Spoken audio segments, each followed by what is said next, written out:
2023, it grew by 300,000, and then so far this year, it's grown by about another 330,000. So how are full-time YouTubers making over $100,000 per year? I made a video the day ChatGPT came out explaining what it was. That video went and did 1 million views, finding what worked and then continuing to double down and seeing if I can make it work again and again and again. I was making these videos about these things I was excited about without ever making a penny and without any expectation of this becoming a career for me.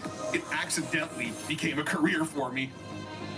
In this episode of the Think Media Podcast, we're going to be talking about some of the changes that have been happening on YouTube and even the strategy and the pacing and different things that are happening with video editing and some of the advice that just doesn't work anymore. We're also going to be talking about why smart creators are building websites and strategic email newsletters. Plus, we'll get into some tactical advice around SEO, the new thumbnail split testing tool, how to find your niche, and I'm super excited because our guest is really an AI expert, AI guru, and is going to be sharing some of the content creation tools that will save you time and give you an unfair advantage, as well as even just practical questions like, should you change titles and thumbnails on old videos? Is that worth doing? So this is really going to be a masterclass for anyone that wants to do YouTube part-time or full-time and really turn it into a profitable business that's also high impact, adding value to people's lives and changing lives. Now, my guest today is Matt Wolf. He is crushing it across multiple different platforms. His main YouTube channel's got 635,000 subscribers, running like 1.3 million views a month. But he also has a website that curates AI tools, futuretools.io. He's the co-host of the Next Wave podcast and also just has a long history in content creation, in media, in podcasting. So this one's going to be rich, my friends. Lots of nutrients in the soil of this conversation. Matt, welcome to the show. Yeah, thanks for having me. Thanks for the intro. I'm excited to talk about this stuff. Well, let's kick off the conversation. First, from your perspective, how is YouTube changing? That's a good question. So I've been on YouTube since 2009, but I've only really started to gain some real traction over the past 3-ish years. So from what I've seen on YouTube, I've noticed just from my own experience that the more like raw videos seem to be doing better, right? Like for a while you had the real like polished, real, Mr. Beast and the Casey Neistats and the like high production quality videos were really doing well. And now I feel like it's sort of shifted where you're seeing the like, Penguin Z0s and the Ludwigs and the Samsuliks and, stuff like that are really what's taking off. I feel like what's happened is there's been this sort of like pivot towards people wanting to relate to the creators, right? They want to see real people. They want to feel like they're somebody they can have a beer with, right? Somebody that they can sit down and hang out with in real life. And that's what I feel I've noticed over the last like several years playing around with YouTube is that the higher production value stuff doesn't seem to be as valuable to people as the like, this is just a real dude who I feel like I know because I watch his videos. That seems to be the biggest change in my opinion. And so then how has that practically shown up in your content? How are you applying that? Well, I don't know if I would say I've methodically applied that. I would say that's kind of the style of content I've always done for the last like 15 years. But since that sort of change started to take effect and we started to see that transition on YouTube, my channel sort of algorithmically fell into that loop where it started to get more attention, right? I can't give all the credit to that, right? AI had a big part of it, right? Like my channel's mostly around AI. I was talking about a lot of this kind of stuff before anybody else was talking about it. Back at the end of 2022, AI got really, really popular. So good timing, good luck. There's a lot of that involved with my channel. But I think because I've sort of always taken that approach of like, I just turn on the camera and talk, do a little bit of minimal editing and throw it out there.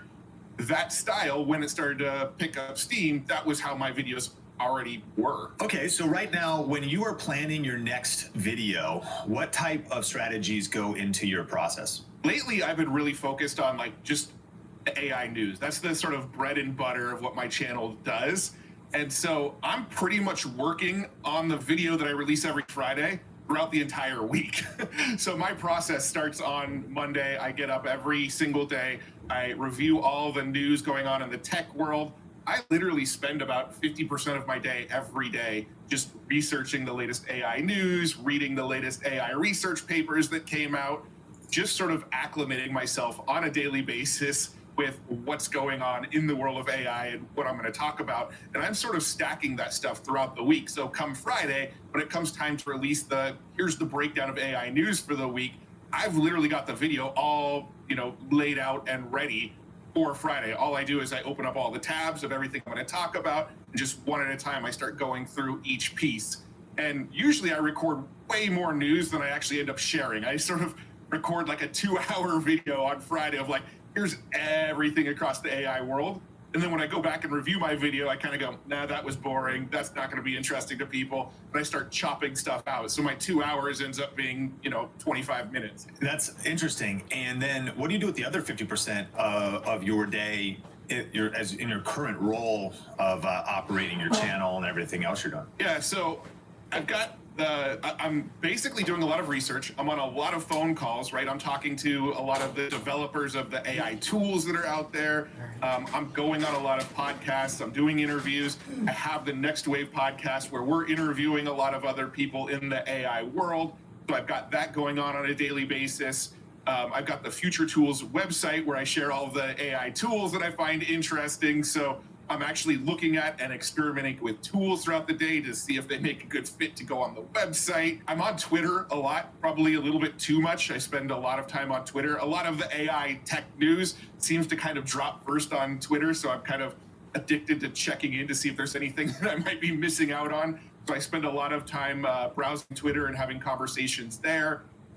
Lately, I've started to experiment with a little bit more YouTube shorts and then also repurposing them over to Instagram Reels. So I'm shooting like little 50, 55 second shorts and that sort of thing throughout the week as well. So there's a lot that I'm doing on a daily basis. I pretty much work fairly like 9 to 5. I'm putting in about 8 hours a day, but about half of that day is research and the other half is just doing the work, right? Working on the website, working on the newsletter, making little short videos, getting on Twitter, interacting with the community, that sort of stuff. And so this next question is, when did you start? And I know we were just talking about, the first YouTube channel I did was for my local church, 2007. You started YouTube in 2009. Yeah. I feel like this is an OG meetup, been on YouTube for a while, but maybe you could touch on your history and your background, but when did you start in regards to, if you will, this media business you're running right now? Yeah, so I actually started creating online content in 2007 while I was still working in my day job, right? So 2007, I started a blog. In fact, I think you recently chatted with Joe Fear, one of my buddies. I used to co-host a podcast with him. Him and I actually started a business together in 2007 where we started blogging on personal finance and health, right? We had 2 different blogs. I ran the personal finance blog, he ran the health blog, and we grew those blogs. So that was like my entry into content marketing was 2007. I launched my YouTube channel in 2009. Initially, when I started the YouTube channel, it was mostly focused around digital marketing. I was learning SEO, I was learning copywriting, how to build landing pages. I got into Facebook ads and Google ads, and I studied all of the stuff in the digital marketing world. So the YouTube channel actually started out talking about that stuff. I've always kind of been like this tools guy. I like finding the latest tools to sort of systematize and automate things. And so that's what the channel was about in the beginning, was here's a cool tool to automate this thing in your marketing or in your business. And then over time, the latest and greatest automation tools were AI tools. So around 2022, when a lot of the AI stuff started to bubble up, I already had content out there around AI related marketing tools, right? So it's always been focused around the tool stuff, but it wasn't until I started talking about AI that the channel just sort of went exponential. What advice would you give to people on this question of, should I pivot my channel? How big would you say the channel grew pre-2022? You're 635,000 subscribers plus. What was it at in 2022 when you kind of went all in on AI? So I had at the beginning of 2022, I had 1,200 subscribers. At the end of 2023, I think I passed 300,000. So in 2023, 1,200. So in 2023, it grew by 300,000, and then so far this year, it's grown by about another 330,000. Yikes! That is a cool story because so you know what, 10 years or almost a decade to get to 1,200 subscribers, but then all of a sudden, boom! Right time, right place, right history, right intersection of your study and your passion and the timing in the world. And that's a good lesson for listeners too. It's like, man, you don't want to give up before the breakthrough. And there's something about, and it might be a lot longer than you think, but if you're positioned, if you're ready. But what I'm also interested, I guess in a way, 1,200 subscribers isn't like a lot to pivot from someone who's like, why are you no longer digital marketing SEO? But I'm curious your advice, because people ask that a lot. Like, I want to change niches. I can see the connection of the evolution from tools to tools and then going to AI. But what advice would you have to somebody else who's like, man, I'm thinking about pivoting my YouTube channel. It's going in one direction. Should I make a drastic change and go in a different direction? Yeah, I mean, if you're not interested in the topic you were talking about, I don't think there's any point in continuing to try to create content that you're not passionate about anymore. For me, I've always been excited about tools. And when AI came along, that was just like another level excitement. And so the advice that I would give is when the AI stuff really worked, I just decided to double down, right? Like my goal when I started making AI content wasn't to sort of pivot to be an AI channel. My goal was to keep on making videos about cool tools and cool workflows and cool systems that I'd come across online. But the thing is, I made one AI video about, I think, Midjourney, right? That video was my first video to pass like 50,000 views. And I went, oh, people like this AI stuff. So I made another video about Midjourney. That one did well. ChatGPT came out. I made a video the day ChatGPT came out explaining what it was. That video went and did 1 million views, right? That was the first video that I ever made where I published the video at like 10 o'clock at night before going to bed one night, woke up the next morning, opened my phone to look at my YouTube stats, and it had broken 100,000 views just literally overnight in the time that I was asleep. That was the first video I ever had that broke 100,000 views. First video I have that ever broke 7 figures in views. And so I went, okay, people are really, really liking these AI related videos. I'm just going to keep doubling down on AI. So when that happened, when I made like 3 videos in 3 days that just kept on compounding, getting bigger and bigger, I went, all right, I'm going to do this every single day until I run out of ideas. So for about, I think 38 or 40 days straight, I published a new video to YouTube every single day about some other AI tool or some other AI process that I'd come across just to see what was going to work, what people were going to gravitate towards. And the stuff that worked, I just kept on doubling down on and making more of that content. And the stuff that didn't work, I just went, okay, that concept isn't working. I'm not going to do those videos anymore. So for me, it was all about just finding what worked and then continuing to double down and seeing if I can make it work again and again and again. Now, I'm curious, when did you go full time? And that's maybe kind of a weird question because you've had different businesses in evolution of being in content marketing for a while. So you mentioned full-time job back in 2007 and kind of the side hustle of a blog, personal finance and health, and getting into digital marketing. When were you able to leave your 9-to-5 job? And then what would you consider, you could define it yourself, full-time as Matt Wolf right now, what you're doing? Right. So I actually quit my day job back in 2009. So 2007 was when I started getting into content marketing. 2009 was when I went, all right, I just need to sort of burn the ships and go all in on this. So I wasn't making enough money to go full time in 2009. What I did, I would not recommend to anybody. I was making, I don't know, $500 a month off my content marketing business with Joe. And I went, well, if I quit my job and go full time, maybe I can really ramp this up and make a lot more money. So that's what I did. It took another good like 6 months or so, right? I was married at the time. My wife had a decent job. So for about 6 months, I was living off my wife's paycheck a little bit. But yeah, it didn't overnight skyrocket my income, that's for sure. But what I did early on was so Joe and I, we had these blogs that were making a few $100 a month and it was working out well. And so is that like I had affiliate marketing, affiliate offers or what? Yeah, so we had affiliate offers. We were at the time they had what was called text link ads, where companies would come and like pay you to put a link on their site. Eventually, Google stopped allowing it. It was like a little SEO hack that people would do. They would go buy backlinks on other people's sites. So people would buy backlinks on our sites, and then we also did Google AdSense banners and things like that on our site. So it was making a few $100 a month. And when I quit my job, I went, I'm going to go and teach how I was making a couple $100 a month. People would probably love to just have a little side hustle where they can make 200 or 300 extra bucks a month, pay their car payment or whatever through having a little side blog that they spend, a couple hours a week on. So I went and created a course called the WordPress Classroom, which took me a good 6 months or so to build.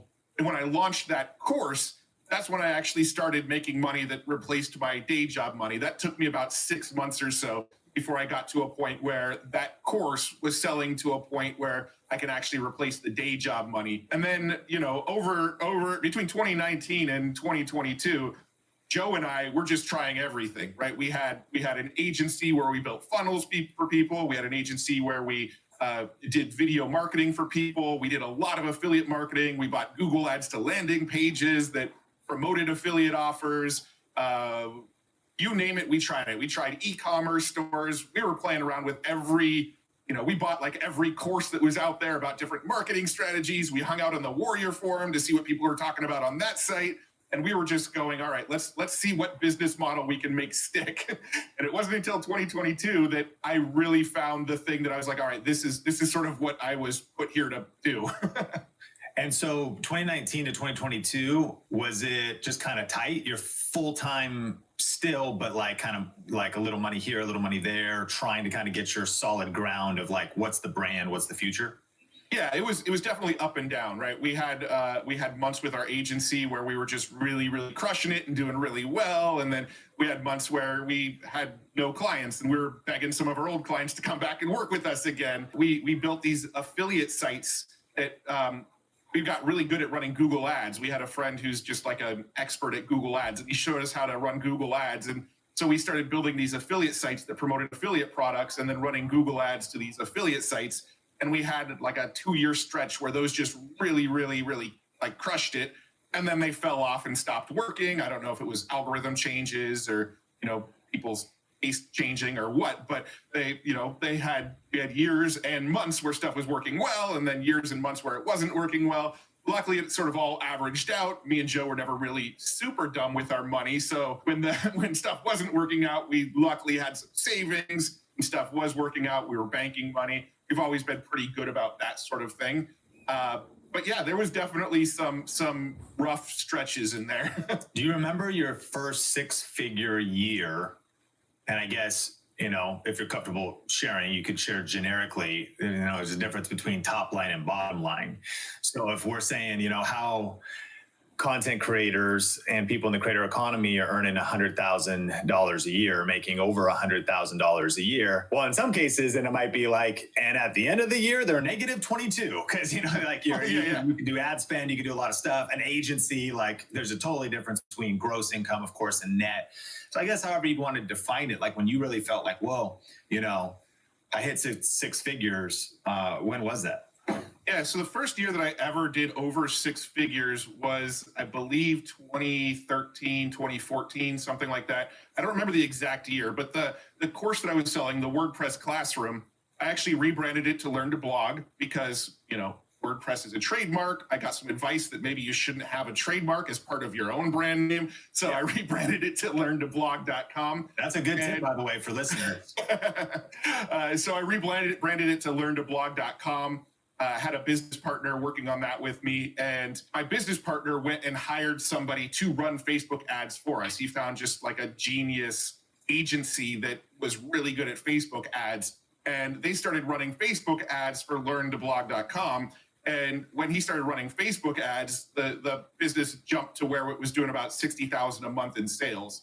But that was on the back of about $30,000 a month in ad spend. So just keep that in mind.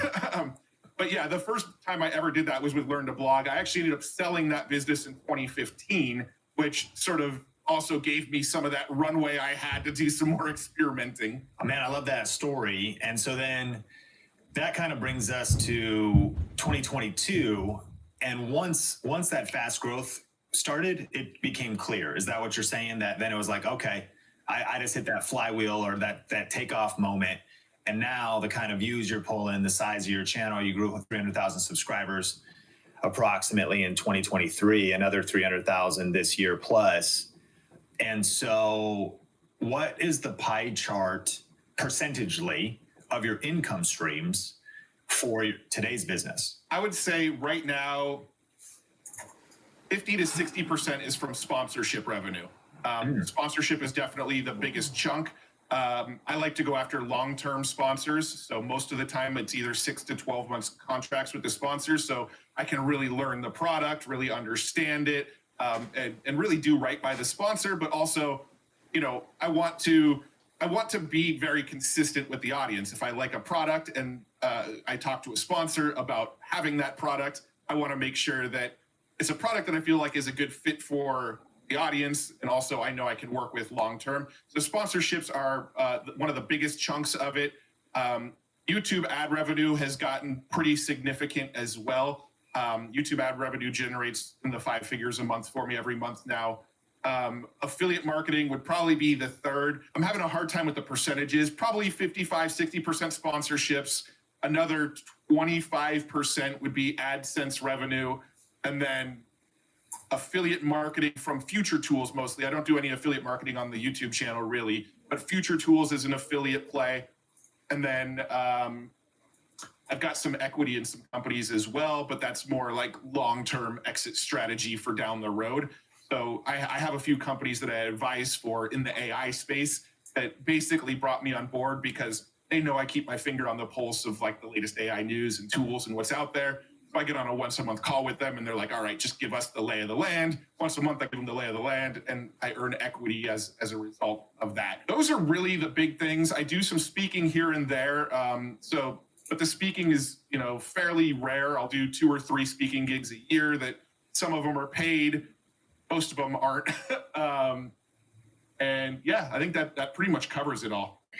Yeah. I don't do any courses anymore. I sort of lost interest in making the courses. Not that I don't think it's a great business model. It was just more work on my plate than I was willing to take on with all of the other stuff I had going. When you're powerfully positioned because of your AI brand and knowledge and immersion for this equity advisor opportunity, because if you were to kind of paint a big picture, some people are calling, this AI revolution as significant as the Industrial Revolution. Do you believe that? I do. Yeah, I absolutely do.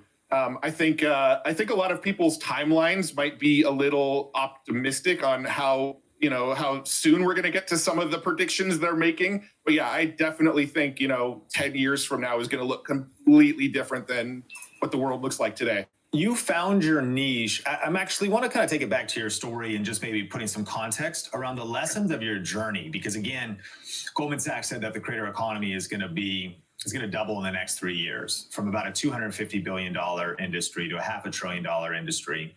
However, they're measuring that. That includes creator startups. I'm sure AI startups are included in there. Adobe, Tools, Opus Clip, these kinds of companies, and of YouTube itself, and creator economy being much bigger than YouTube. But there's this massive growth in the space, and there's real opportunity. It's real practical. But when we also really look at your story, this is not get rich quick, nor is it overnight success. So in the pursuit for that person that's like, man, I want to build a 6-figure income. I want to go full time, whatever. 6 figures, you might be broke if you're living in Manhattan, downtown. Versus that also, it's $56K a year. It could be life-changing depending on where you're at and could create freedom. So what do you think is just kind of the mindset that is necessary when pursuing earning money full-time from media, from a YouTube channel and things like that?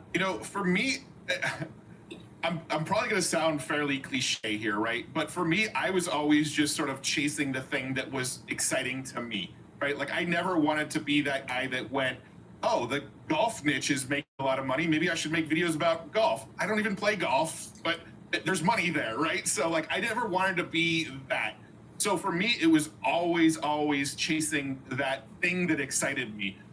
In the early days when I left my job in 2009, it was the digital marketing stuff. I was obsessed with SEO and Google ads and Facebook ads and copywriting and all of that sort of stuff. Like I was obsessed with learning it and trying to understand the human psychology to make my product sell better. I was just obsessed with that stuff. Fast forward to 2022 and AI started to bubble up on the scene, and I started coming across more of these tools, and some of these founders started showing me some of these tools behind the scenes that weren't released to the public yet. And that was just like another level of excitement for me of like, this is amazing. I am nerding out over this stuff. This is like my new favorite thing in the world. And so for me, it's always been about creating the content that I get excited about. And a lot of the feedback I get in, comments when they're not the trolly negative comments, the good comments are usually like, we love your excitement. We love how passionate you get about this stuff. We can feel that you genuinely love what you're talking about. And for me, that's what it's all been about, is just like, I am super excited about this. And to be honest, like if I wasn't super excited about it, like I wouldn't be doing it anymore. So hold on, I gotta like think through how I want to say this. Like I was making videos on YouTube for 10-ish years with 100 views per video and not even being monetized on YouTube, right? So I was making these videos about these things I was excited about without ever making a penny and without any expectation of making a penny from it, right? And when I was doing that without any expectation of this becoming a career for me, it accidentally became a career for me. This episode is brought to you by StreamYard. StreamYard is our go-to platform here at Think Media for live streaming to Facebook and YouTube and for recording our video podcast. It has an incredibly easy-to-use interface for built-in branding, transitions, text lower thirds, and seamlessly bringing on guests. And they just added an awesome new feature called local recording. This allows you to take the quality to another level by separating out your audio and video from your guests, giving you more control over your content for later use. This feature is perfect for video and podcast creators, and so to get a special deal on StreamYard right now and to see all the features that are included, just go to streamwiththink.com. That is streamwiththink.com. Because people sort of discovered the videos, saw how passionate I was about them, started sharing them with friends. Next thing I know, this is what I do full time, is fully make these YouTube videos. So it's, for me, it's just been that passion that's really kept on driving me. And if I didn't have that passion, I would have never gotten to the point where it actually was monetizable. I love that obsession and passion and finding something that you are genuinely curious about, fueled you for 10 years, getting about 100 views a video, but also your persistence and consistency paid off because then it became right time, right place. And now in the last couple of years, your growth has been incredible. You have, though, studied digital marketing and business, and it would seem that you've been very intentional of building a media brand and a media strategy around the growth of your YouTube channel. Can you break down how you think about your website, your newsletter, and how those all integrate together? And this is a model, people are doing it differently, but there's success leaves clues. And in the creator economy, we see different creators doing similar models. What is that media strategy? Explain how you're doing that. Yeah, so I mean, that was actually one of the more methodical things that I sort of went into was I knew I needed to have a mailing list, right? If you study anything about digital marketing at all, literally the number one piece of advice any digital marketer is going to give you, grow a mailing list. You need to have that owned audience. YouTube could shut you down anytime. Facebook could shut you down anytime. I knew from the very beginning, I need to focus on growing a mailing list no matter what. The other thing I wanted to do is I wanted to make sure I had some sort of useful tool, some sort of useful resource that people can go and use that wasn't necessarily just my content. And the reason for that is I needed something that in the future is potentially sellable. the Matt Wolf YouTube channel is never going to sell. That's never a business that I can exit from someday and let somebody take over and run for me. It's too tied to me personally, right? So I had this sort of three-pronged approach. When I started was I want my content to be the sort of main marketing channel that people discover me from. I want the newsletter to be the way that I can send people back to my content. And then I wanted a useful resource for people to be able to go and use and share with other people, and they would find valuable. So I created the Future Tools website, the Future Tools newsletter, and then the Matt Wolf YouTube channel. And all three of them feed each other, right? Like the YouTube channel tells people to subscribe to the newsletter, and it tells people to check out Future Tools. Future Tools drives people to the YouTube channel, drives people to the newsletter. Newsletter drives people back to both of those platforms. So all three of them are like super symbiotic, where they're all sort of driving traffic between each other. And what ended up happening was the Future Tools website became insanely well SEO optimized. It was one of the first sites that was sort of organizing and filtering these AI tools to where it got to this point where if you were to search for any AI tool, maybe the tool itself would be the #1 ranked thing in Google. The #2 ranked site would be the Future Tools listing for that product. So the Future Tools website, I launched that in December of 2022. And within 3 months, it was getting 1 million visitors per month, right? And most of that was from SEO. I kickstarted it with the YouTube channel, but once the YouTube channel started driving traffic to it, the Google search algorithm picked it up, and now Google is driving most of the traffic to it. So now Google's driving the traffic to the Future Tools website. The Future Tools website is capturing leads, putting them on my newsletter, and now my newsletter is driving people back to my YouTube channel. So no matter which way you sort of find me, you're finding the other things that I'm doing. How did you build that website yourself? Did you hire a developer? Yeah, so that is an interesting story. It was really a Saturday, and my son, my 9-year-old son, was sitting next to me, like right here in my office, and I just started putting together a website. I found this tool called Webflow, which is like a no-code website builder, and I had this like Google spreadsheet of all of these AI tools that I've been coming across. Right, I started making more YouTube videos about tools, so I started keeping a spreadsheet of like, oh, that's a cool tool. Maybe I'll make a video about that someday. That's a cool tool. Maybe I'll make a video about that. So I started keeping a Google spreadsheet of all of these tools that I would come across. And it got to a point where this spreadsheet had 80, 90 tools in it. And I was like, what was that one tool I was looking at the other day? I don't remember the name of it. I can't find it again. I know it's in the spreadsheet somewhere, but I don't want to click through 90 links to try to remember what that link was. So that's where the sort of idea came from for Future Tools, was literally a tool where I can organize the tools I came across for myself so that I can like come across them again. So the idea was, I need to make a YouTube video today. What am I going to make it about? I'll look at my website real quick and sort of remember the tools that I had come across recently and sort of resurface them.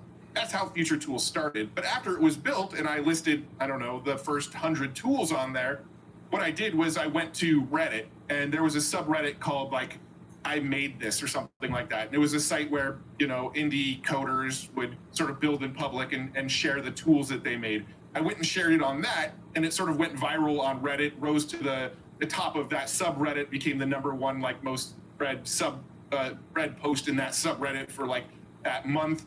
Might have even touched like the Google or the Reddit homepage for a little bit and went really, really well on Reddit. And I went, oh, that's cool. People on Reddit like it. I went over to Twitter. At the time, I had 300 followers on Twitter. Like nobody was following me on Twitter yet. I went, hey, I made this tool on Twitter, or I made this tool on Webflow to help me organize AI tools. I figured it's helpful to me. Maybe other people will find it helpful, right? So I shared it on Twitter.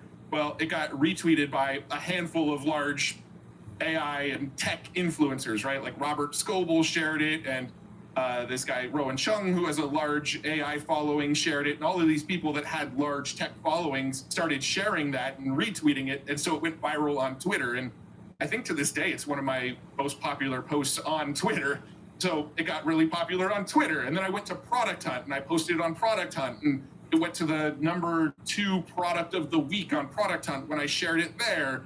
And so it just started to explode. And I went, all right, I should probably figure out how to turn this into a business. And that's when I started doing like featured listings and letting companies come and sort of buy the ability to pin their tool to the top of the website for a week. I started going and swapping out the original links with affiliate links if they had affiliate links available to them. And then I started, it actually started to become a business from there. But it was never intended to be a business. It was literally meant to organize the tools for me. And my son and I, we literally just played with Webflow on a Saturday and built that site in about 4 hours. That is unreal. And is it still on Webflow? It is still on Webflow right now, although I am working with a developer who's shifting it off of Webflow because Webflow has bandwidth limits that I keep exceeding every month. That makes sense. So the costs have gotten a little out of control there. So Webflow is a paid tool, but for those that might think, man, I could never have the skills to develop a website, it makes making your own website easy. Yeah, it's a no-code drag and drop builder. If you know what you want it to look like, you just drag and drop it until the site looks the way you want it. Really cool platform. But if your site gets really popular, sure, their enterprise plans are pretty insanely expensive. Well, what's cool is that also you're giving us a model, though. I mean, you can start with something like that, and as things scale, they might break, but now you're at a place to like take it to the next level for future scalability, and to probably, with the revenue being generated, hire the developer. And so that's a very inspiring story. It is interesting about how SEO and ranking helped this website get discovered. I'm curious, do you think that this Google AI summaries are ruining Google and ruining SEO? That's a good question. I think Google's kind of shooting themselves in the foot with it a little bit, but Google's in a tough spot, honestly, right? Because Google's in a spot now where you've got tools out there like Perplexity and Claude and ChatGPT and all these other AI platforms, and people are going to get their questions answered on those platforms more than they're going to Google now. I mean, people that are more like tech early adopters are going to those places instead of Google, but it's only a matter of time before more mass market starts to shift to that sort of behavioral pattern as well. So Google right now is trying to figure out what to do. They're sort of scrambling, figuring out, all right, how do we stay relevant when everybody wants to go use AI now to get their questions answered? So I think they're doing it out of necessity, but I also think there's going to be some negative implications on SEO. But at the end of the day, I think SEO people are just going to shift. They're going to figure out, how do I make my website be the site that they're referencing in the AI response? How do I get it to be my answer? Because when it does give an answer, it usually gives a reference of where they got that answer from. So in the future, that'll probably be the most clicked on link, as opposed to the #1 ranking article on Google. It'll be the one that Google summarized for you that you can click on to get to the site. So I think SEOs are going to just figure out how to optimize for that instead over time. I've heard it said that SEO, standing for search engine optimization, is now search everywhere optimization. And that for any brand, this idea of SEO is still alive and well and so strong on YouTube. Of course, the power of ranking videos. It's still alive and well on Google, but things are rapidly changing. But also TikTok is one of the largest, if not the largest, search engine for Gen Z. And these other platforms seem to struggle. Meta seems to struggle a little bit in regards to search. But nevertheless, people are searching and looking for local businesses, and they are looking for content in the different explore pages and search tabs. And so for any modern media-minded creator or business owner, I think the search everywhere optimization is a interesting mindset. Speak into that a little bit. What would be sort of maybe the way you're thinking about the landscape of search and getting discovered, and maybe isolate that down for content creators, that want to, be building a media brand like yours? Yeah, I mean, to be honest, I don't really put a ton of thought into like the search discoverability on Google. It was sort of an accident that my site started to rank well. Again, it was never really designed that way from the beginning. But I think at the end of the day, just creating stuff that people find valuable, that they want to share with others, is still going to always win out no matter what. I know it sounds kind of cliche, but SEO, a very, very oversimplified explanation of how SEO works is if somebody searches something on Google and they get a response and they click into that response and they stay on that website, Google goes, okay, good, pat ourselves on the back, we did a good job, we'll rank that article better. If somebody does a search, they click on the thing, they go to the site, bounce back to Google really quickly, Google goes, okay, that's not what they were looking for. Next time somebody searches for that exact topic, let's show them something else. So what works there is making really, really good content that if somebody searches for your topic, they click the link, they stay on your website because it's exactly what they were looking for. I still think that is the way to get noticed. Maybe it'll be more social signals in the future as opposed to like algorithmic ranking signals about the search. I think in the future, we're going to see a lot more, well, if this article is being shared on Reddit a lot, if it's being shared on Twitter a lot, if it's being shared on Facebook a lot, that might become more and more of a signal for these search engines to like use you as the automated AI response. But at the end of the day, if you create good quality content that people actually want to read, that they find valuable, that they find helpful, that's always going to be the winning strategy. Genius advice. I'm excited because coming up, we're going to talk about AI tools. Want to talk a little bit about video podcasting as you are co-hosting the Next Wave podcast, and even maybe some advice for creators scaling. But getting kind of tactical here, YouTube has a new thumbnail split testing tool. How does that work? And have you been using it? And what have you discovered? Yeah, I use it every single video I put up. So basically what it does is it allows you to upload 3 thumbnails, and then it will optimize based on watch time, right? I think most people think you would optimize based on the click-through rate, but it's actually looking at the amount of watch time, which I guess theoretically also factors in click-through rate because they wouldn't have watched if they didn't click in the first place, right? But I use it for every video, and I think the one thing that I learned about that is to never assume that I know what's going to work for a thumbnail, right? It's almost, I make 3 thumbnails for every single video, which has gotten a lot easier because AI makes it a lot easier for me to create thumbnails. Most of my thumbnails, I leverage AI to create them. And I will use 3 thumbnails, and in my mind, I always sort of like make a theory of like, I bet this is the one that's going to win.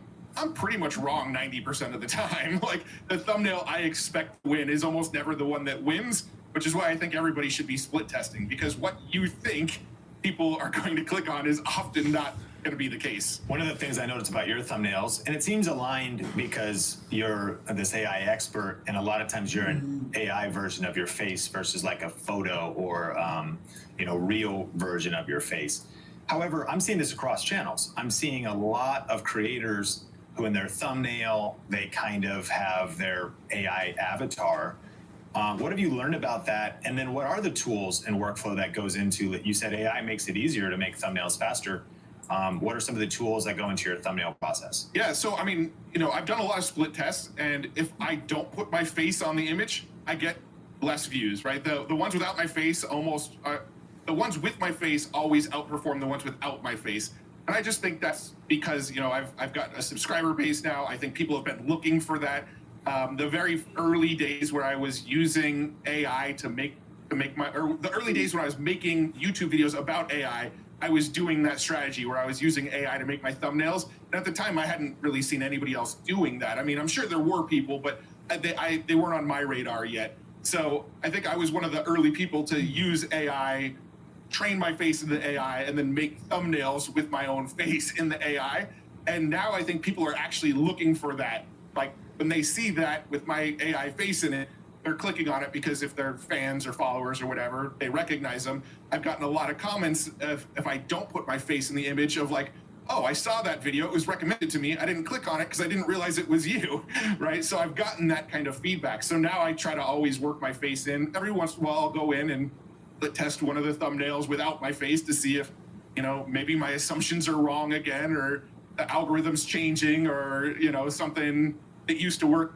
Things change, right? It's a moving target on YouTube, in my opinion. But yeah, I found that the faces just tend to work for my channel. I like to do very, very bright, vibrant colors. The very early thumbnails I would go on like Midjourney, and I would tell it to create like a vibrant, brilliant, RGB, colorful paint splash on the wall, right? So that the background would just be rainbows of colors that are like high contrast and popping off the screen. And then I'd overlay an AI image of my face over it so that the colors just popped off the screen and stood out.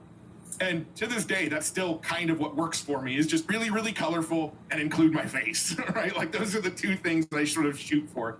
And what are the exact tools? Do you still use Midjourney?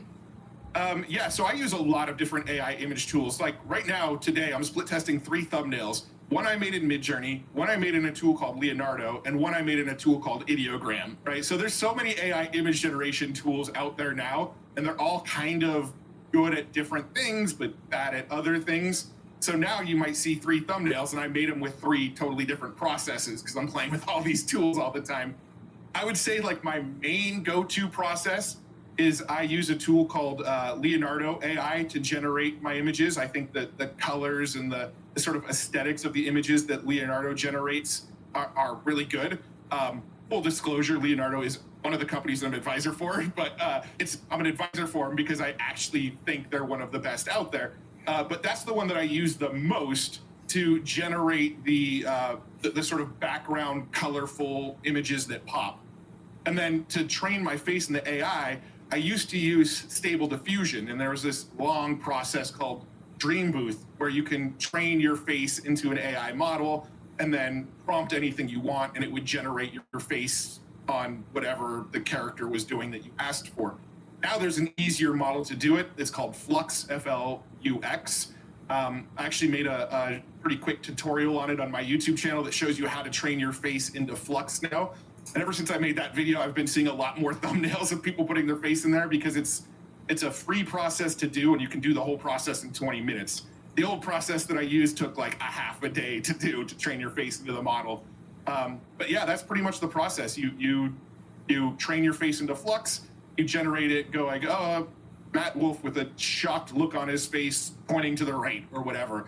It'll generate that image, and then I'll overlay it with like a really colorful background image that I made in either Leonardo, Midjourney, Ideogram, Flux, like Dolly. There's all these tools that I mess with, and I'm constantly testing different tools to try to get the thumbnail that I'm looking for. And if somebody's listening and has a video podcast or something, and they wanted to perhaps use Flux to make 2 faces, themselves and then the guest, if they could pull some images of the guest, they could do the same there, and then maybe spit out that look of both being kind of an AI avatar version of an interview or something, a collab video?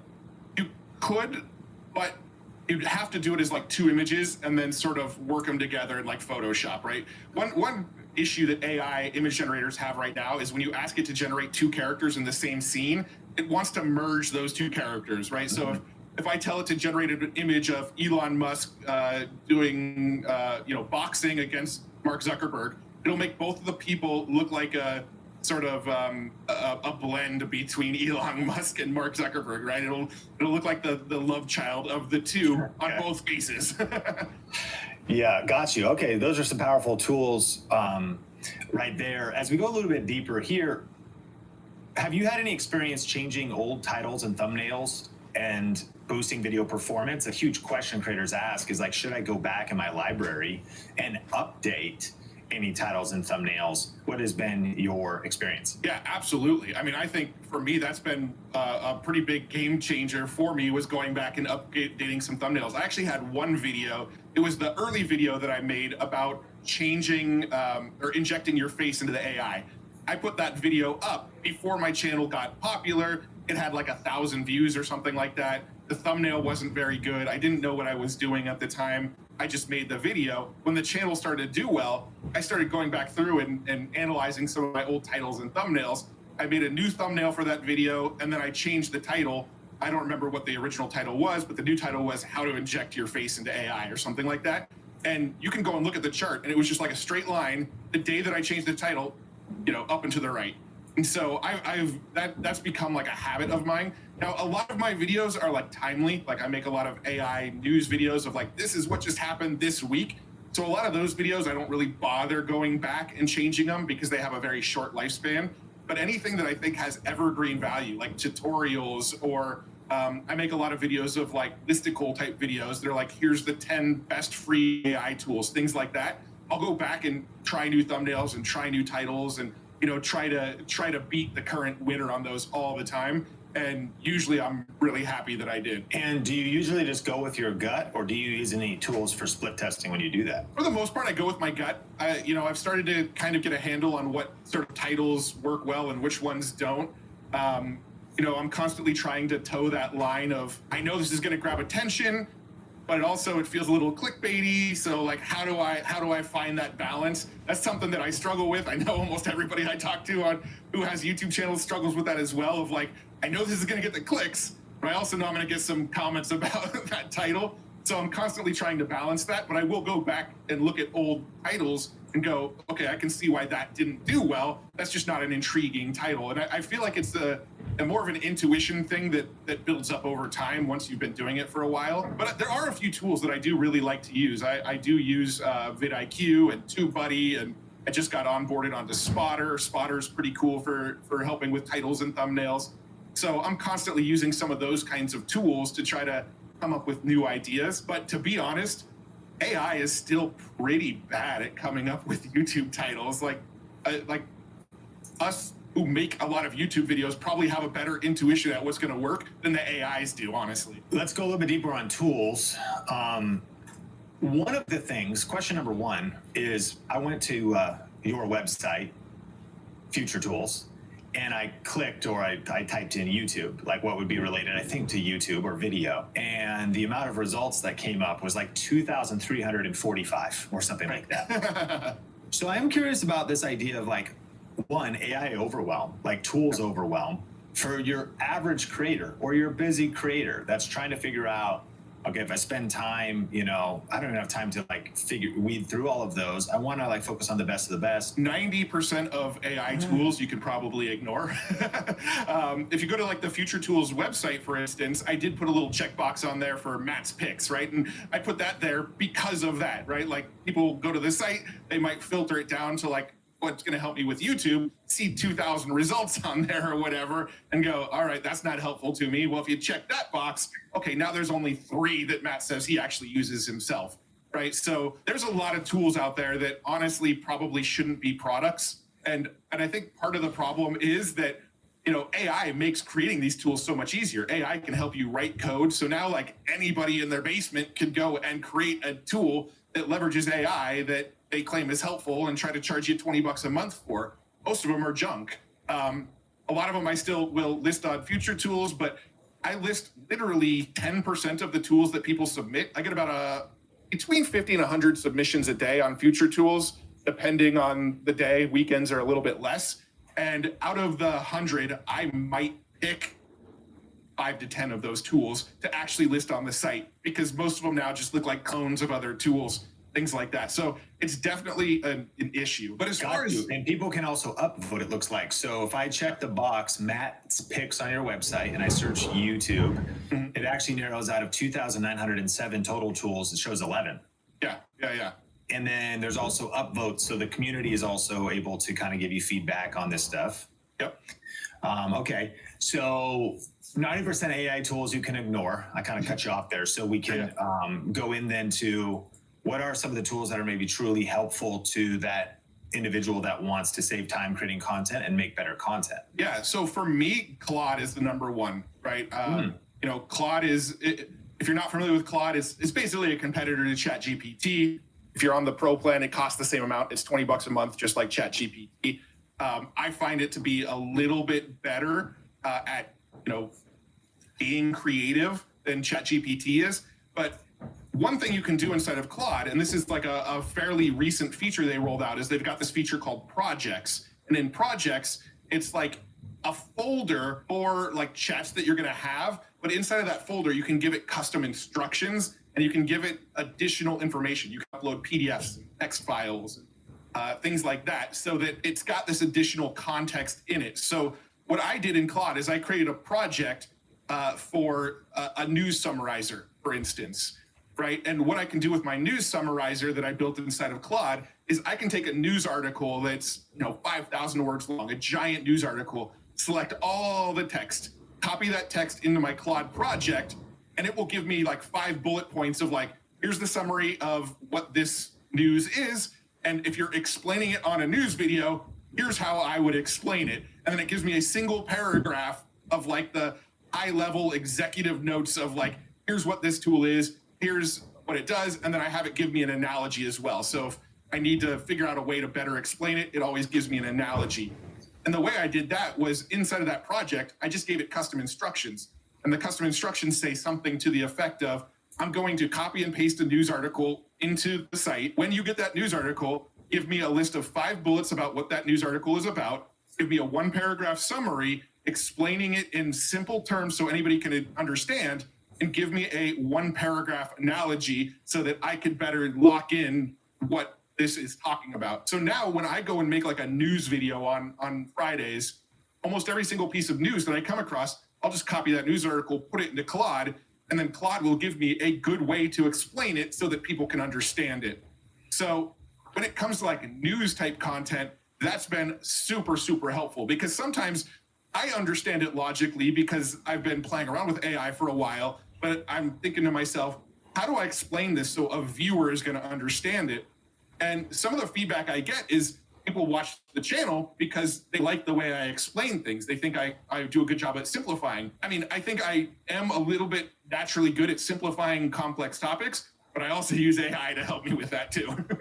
So Claude is the number one for me. I've also got it generating short scripts for me now too. So some of my favorite shorts creators are Cleo Abram. I love her shorts that she puts out. There's a guy, Kane Calloway. He makes really, really good shorts. Roberto Nixon makes really, really good shorts on AI. So what I've done is I've taken a handful of the transcripts from their shorts. You can go on YouTube and look at the transcripts from their shorts. I've taken transcripts from, let's say 6 different videos that I really, really like the flow of those shorts. And I'd put them into Claude and I'd say, I like these 6 scripts. Can you find a consistent formula that I can follow that will model some of these scripts? And so what it would do is it would break down a step-by-step, like sort of script formula that I can follow to make similar videos. And then what I did was I took that script formula, moved it into a custom Claude project, and said, anytime I post news in here, make me a 1-minute or less short script based on this formula. And so now all of my shorts, I'm literally grabbing a news article, pulling it into this shorts formula generator, and it's writing a script for me. It's not always exactly in the wording I would use, but it does a good job at writing that sort of first rough draft, right? Giving me like a nice flow for this script. And then I'll go and reword it in my own words a little bit, but it's doing 90% of the work of writing the scripts for me for the shorts now. Matt, you're dropping bombs. That whole breakdown is definitely something worth rewinding and listening to again, and thinking about how you could set up Claude with systems to make content creation more streamlined and be like a powerful starter for you in regards to short scripts, news summaries. Some of your other favorite tools, like that come up when I did your website, Runway Gen-3. Why do you like that? So that one is a video generator. That one you could either type in a text prompt and it will generate a 10-second video based on that text prompt that you use. Or what I actually like to use it for even more is you can upload an image and then it will actually animate that image. So, for example, I made a video about some drama that was happening over at OpenAI, and I made a comment about how like it kind of feels like there's a dumpster fire going on over there. So I had Midjourney generate an image of a dumpster fire. I took that Midjourney image, pulled it into Runway Gen 3, and it animated the fire that was happening in the dumpster on the image. So as I make that comment, I can throw that B-roll up on the screen that Gen 3 generated for me. Another good one is Luma Dream Machine. They both kind of do the same thing.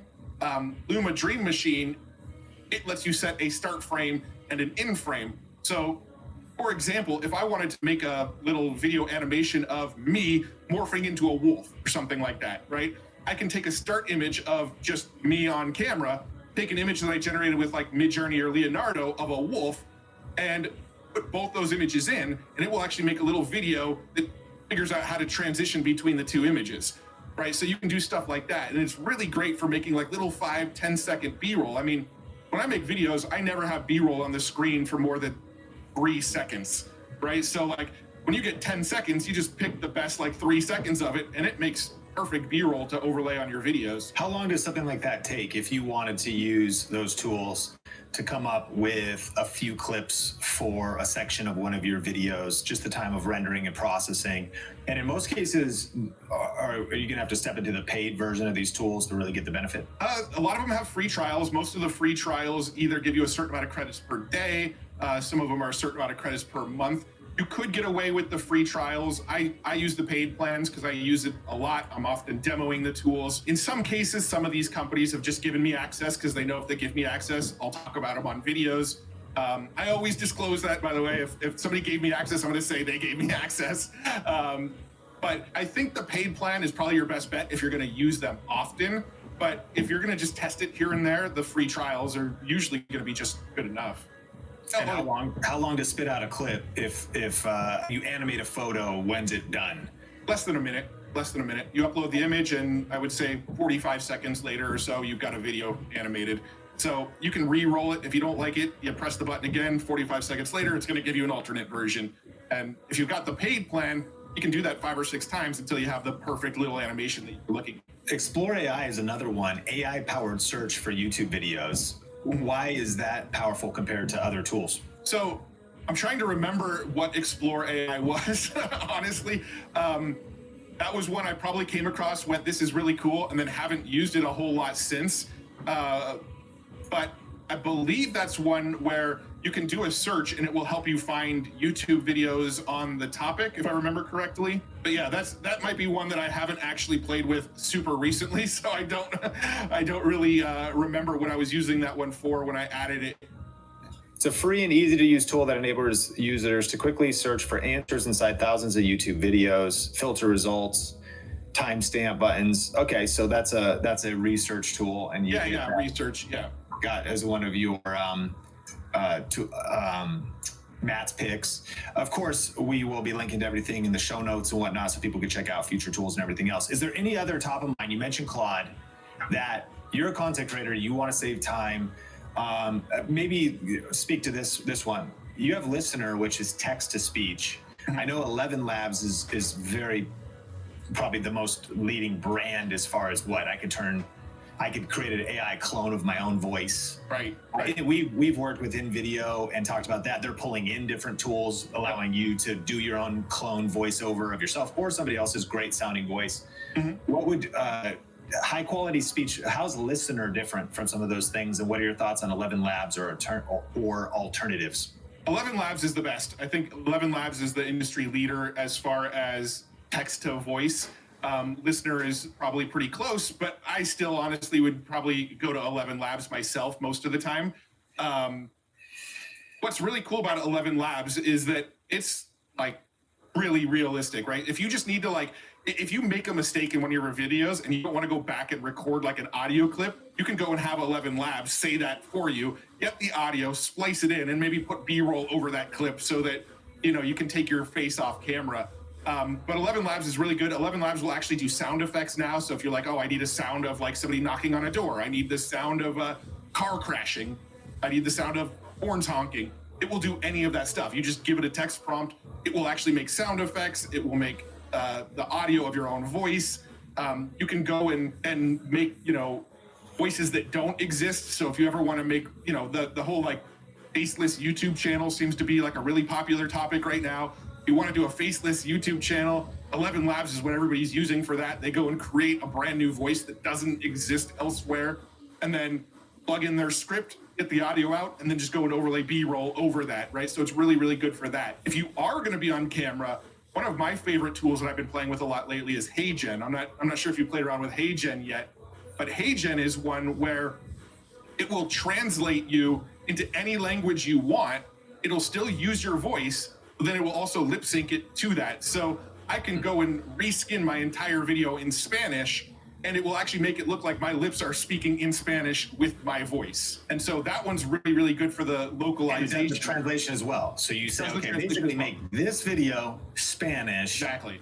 It's going to translate what you said, and it's going to translate the visual. You don't need closed captions or anything because, the English is more quiet and there's a voiceover or something like it, just the whole thing. And it's pretty clean. Does it have errors? Like what's the... Yeah. So one of the problems I run into with a lot of these tools is if you have a beard, sometimes it messes up, right? You might see the lips sort of overlap the beard a little bit. People that don't have beards, it works perfect for. I have to sometimes do it a couple times until it looks good. That's one of the little issues it has, but it works pretty good. In fact, there's somebody I recommend checking out named Varun Maya. He's another YouTuber and Instagrammer and TikToker. who makes videos about AI, and he actually trained himself into HeyGen. So it's, he made a bunch of video clips of him talking to the camera and then trained it into HeyGen, and it will also do it in English. You don't have to do translation. He'll go and get a script written about some sort of new AI advancement, plug that whole script into HeyGen, and it will spit out an entire talking head video of him reading that script in his voice.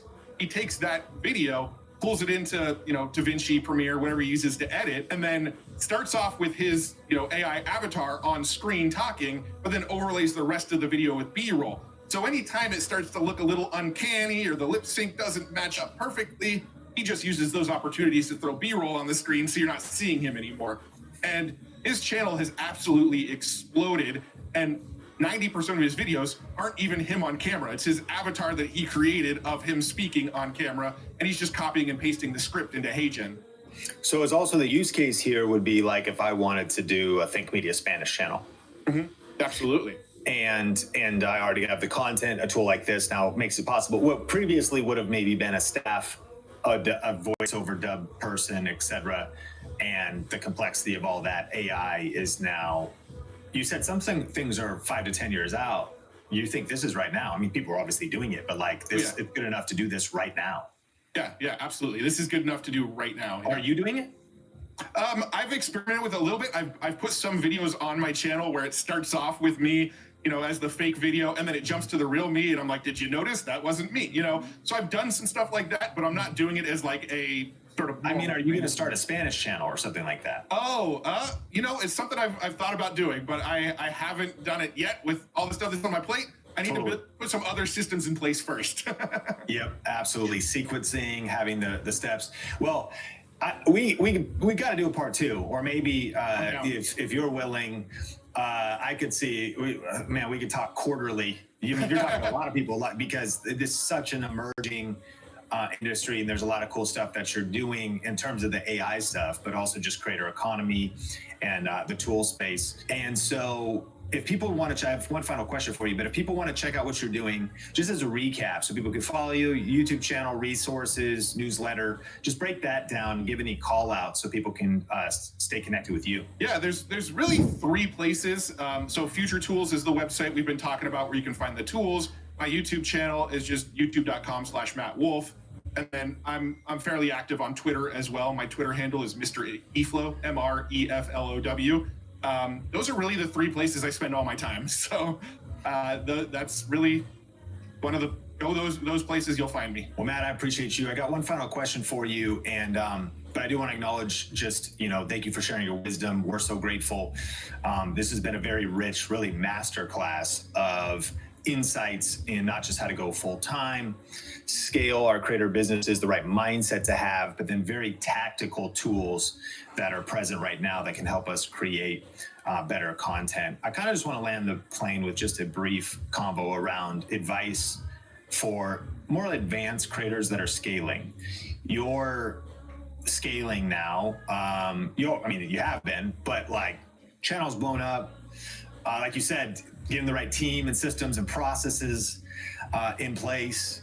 And in the words of the prophet and scholar, Notorious B.I.G., more money, more problems, more traffic, more views, more challenges, more opportunities coming your way, more, Yes. And so what is have you learned about pacing yourself, not burning out, maybe dealing with negative comments or the stress and pressure of trying to get it all done in a week when it comes to this media career that you're building? Yeah, I mean, when it comes to like the negative comments, that was one of the harder things for me to, come to grips with, right? Like I've been doing this for 10 years and it was always, my mom and friends who were commenting on my videos, right?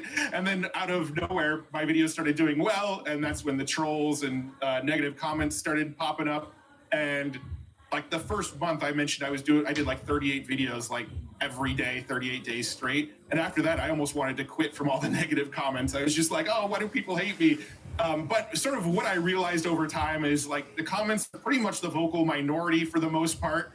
When I go to conferences and I meet people in person, I get on phone calls, the general consensus from people is not what I see in the comments, right? Comments are like, when somebody goes to a restaurant and they have a bad experience, they're probably going to leave a negative review. If you go to a restaurant and have a good experience, you're probably not going to go leave a review at all. So the comments are the people that, like that small minority of people that might have had a problem with like one of the things you said in your video, right? I've gotten to the point now where I actually don't even really read the comments. I have a team member who reads them and says, hey, here's some good ones that you should probably go comment on. Here's like the overall sentiment of the video, but I don't go through and read all the comments anymore. A lot of my videos will get like 1,000 comments now too. So it's like, it's just too hard in the first place. But the comment thing, I think, you build up that sort of callus where you kind of don't care anymore after some time. At least I have. So that's sort of past me now. I'm not too concerned about that. Every once in a while, there's one that stings, but for the most part, I don't really deal with that anymore. Hiring a team has been really, really helpful. I brought in an agency who helps with all of my sponsors now. So any sort of biz dev in my business, I don't deal with anymore.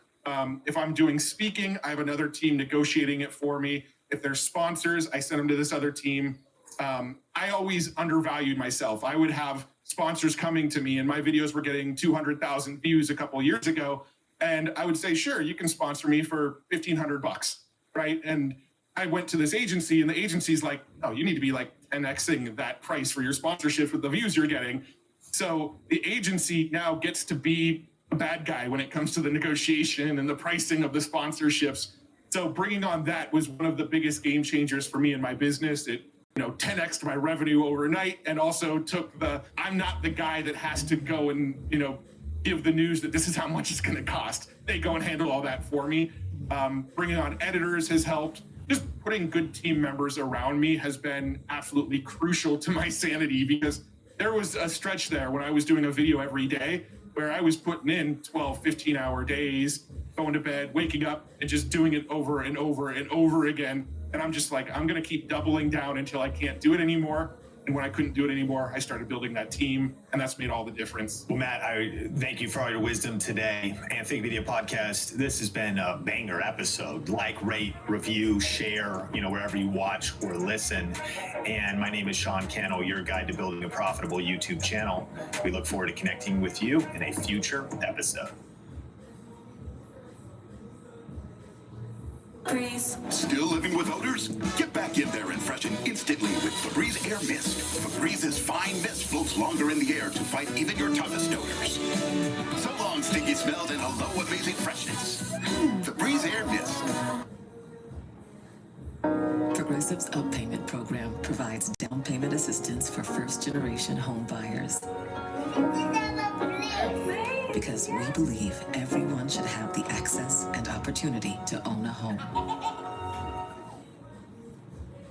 Oh, YouTube just dropped 22 brand new updates that you need to know about. Right up top, I'm going to be covering my top 3, and then we're going to dive into the complete list. And this could really reshape how creators and business owners are growing their audiences, getting views, monetizing their content.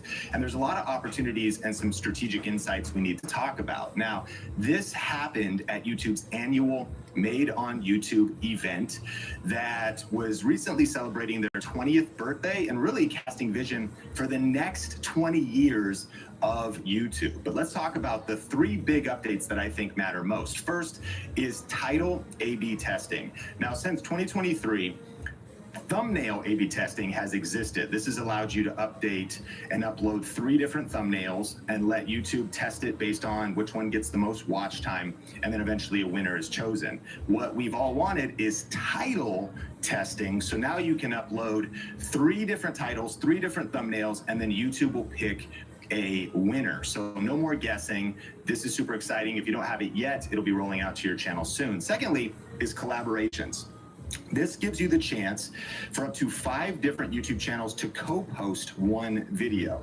So everyone's channel will share audiences, but keep this in mind, it's only the uploader that keeps the revenue. And so there's some strategic thoughts here. How could you be thinking about collaborations on YouTube going forward, different channels you could collaborate with? And I think about, for our content, we have our main channel, Think Media, and then our Think Media podcast channel. Even collaborating between your own channels could be really interesting. Now, number 3 is Ask Studio. The vision for this is essentially AI integrated right into your YouTube channel so that you have a creative partner. You could ask questions like, what's my best performing thumbnail? why did this video flop, and ultimately have AI looking directly at your analytics, looking at your actual channel and giving you insights. Tell me what my community is saying about my editing style. Very powerful, so you can make more data-driven decisions. And so the vision here is that you have the ultimate creative partner and a trusted companion giving you AI insights right on your channel. Now, we got to talk about all 22 updates, but if we're just meeting, my name is Sean Cannell, and I've actually been on YouTube since 2007. I have a couple different channels I've launched, 3 silver play buttons, a gold play button, and I think there's a massive opportunity on YouTube right now. In fact, during Made on YouTube, they said that YouTube has paid creators more than $100 billion in the last 4 years. So yes, competition is fierce, but there's also massive opportunity on YouTube, and it's pretty crazy to capture vision for the next 20 years of YouTube. So let's talk about the next 19 updates that we need to know. Number 4 is the inspiration tab. Now, this has existed for a while. If you haven't tried it, I encourage you to do so. You could go into your back end YouTube studio, click on inspiration. And the big idea here is you now have enhanced brainstorming with 9 fresh ideas per prompt. So you enter a topic in the prompt box. This is AI, and it's going to give you video ideas based on your channel, based on audience behavior insights. And so something to test and play with. They announced they made some upgrades to this. Now, number 5 is enhanced auto dubbing with lip sync. And so right now you can translate your videos into over 20 languages and make your lips match the new language. Pretty crazy. And so as this rolls out, thinking about the international opportunity of just creating content in your native language, but then YouTube basically adding the technology so that you could reach audiences around the world. Now, update number 6 is likeness detection. So all partner program creators can now detect and remove AI deepfakes that are using your face. So if that's happening to you, or that's a problem, or you can imagine that becoming a problem in the future, this is a critical way to safeguard your identity and ensure that your audience isn't misled. Now, this next category is really all about AI and YouTube Shorts. And so number 7 is they have now updated what's called Veo 3 fast integration. So this is Google's text to video AI, creates backgrounds and clips with sound for free. So it's a video generator on YouTube Shorts that is free, that is integrated right into the app. So one of the things on a video like this, it's a good time to make sure your YouTube app is updated on your phone, that your YouTube Studio app is updated on your phone, and that you go into your backend and explore some of these new features. Now, there's a few Shorts related things. You can add motion now, number 8. Take any photo and make it dance or move using motion from another video. Number 9, you can add objects, insert anything into your videos with AI, like adding a rubber ducky to your coffee. Number 10 is video stylization. Transform your videos into different styles like pop art or origami. Maybe you saw that ChatGPT thing that was happening where you would just take a photo and then turn it into like Sesame Street or turn it into anime. And so that's coming to video, and keep in mind, these are for YouTube Shorts at this time. Now, number 11, I'm excited about is edit with AI. So the current scope of this is the idea that on the YouTube Creator app, you start creating a short, and you can now take your raw camera footage and make a compelling first draft. So click all the different clips. So you're gonna upload your raw footage or film it on your phone. AI analyzes it and selects the best moments automatically, auto arranges the clips, adds music and transitions to create flow, generates even a voiceover, and then creates a first draft, and then you can make tweaks to it. So talk about speed, AI video editing. Now, key limitations, this is currently Shorts focused, vertical short form content, select markets only. And as we talk about all these different updates, again, you might not have got this for your channel yet. It might not be in your market yet, but this is sort of the state of YouTube and the vision going forward over the next couple of months and going into 2026. And so also limited voiceover languages, And while not explicitly stated, the underlying technology could theoretically work for long form content. This is not video editing for long form yet, probably because short content is easier to process, less complex decision making, fits their current AI infrastructure. But I'm excited because this could go to long form in the future, which would be incredible. Number 12 is speech to song. And so imagine you're talking and then AI, you've probably seen the different people making remixes, even songs that an artist like Drake or Taylor Swift never sang in the first place, but AI is doing it. Well, this is a feature included in Shorts. Petco's always been where the pets go. For the brands they can't get enough of, expert hands-on care, and to live their best life. Celebrate 60 years with us in stores and online today. Petco, where the pets go. Swiffer Mop Deluxe. With the new locking head, getting into tight spaces is simple.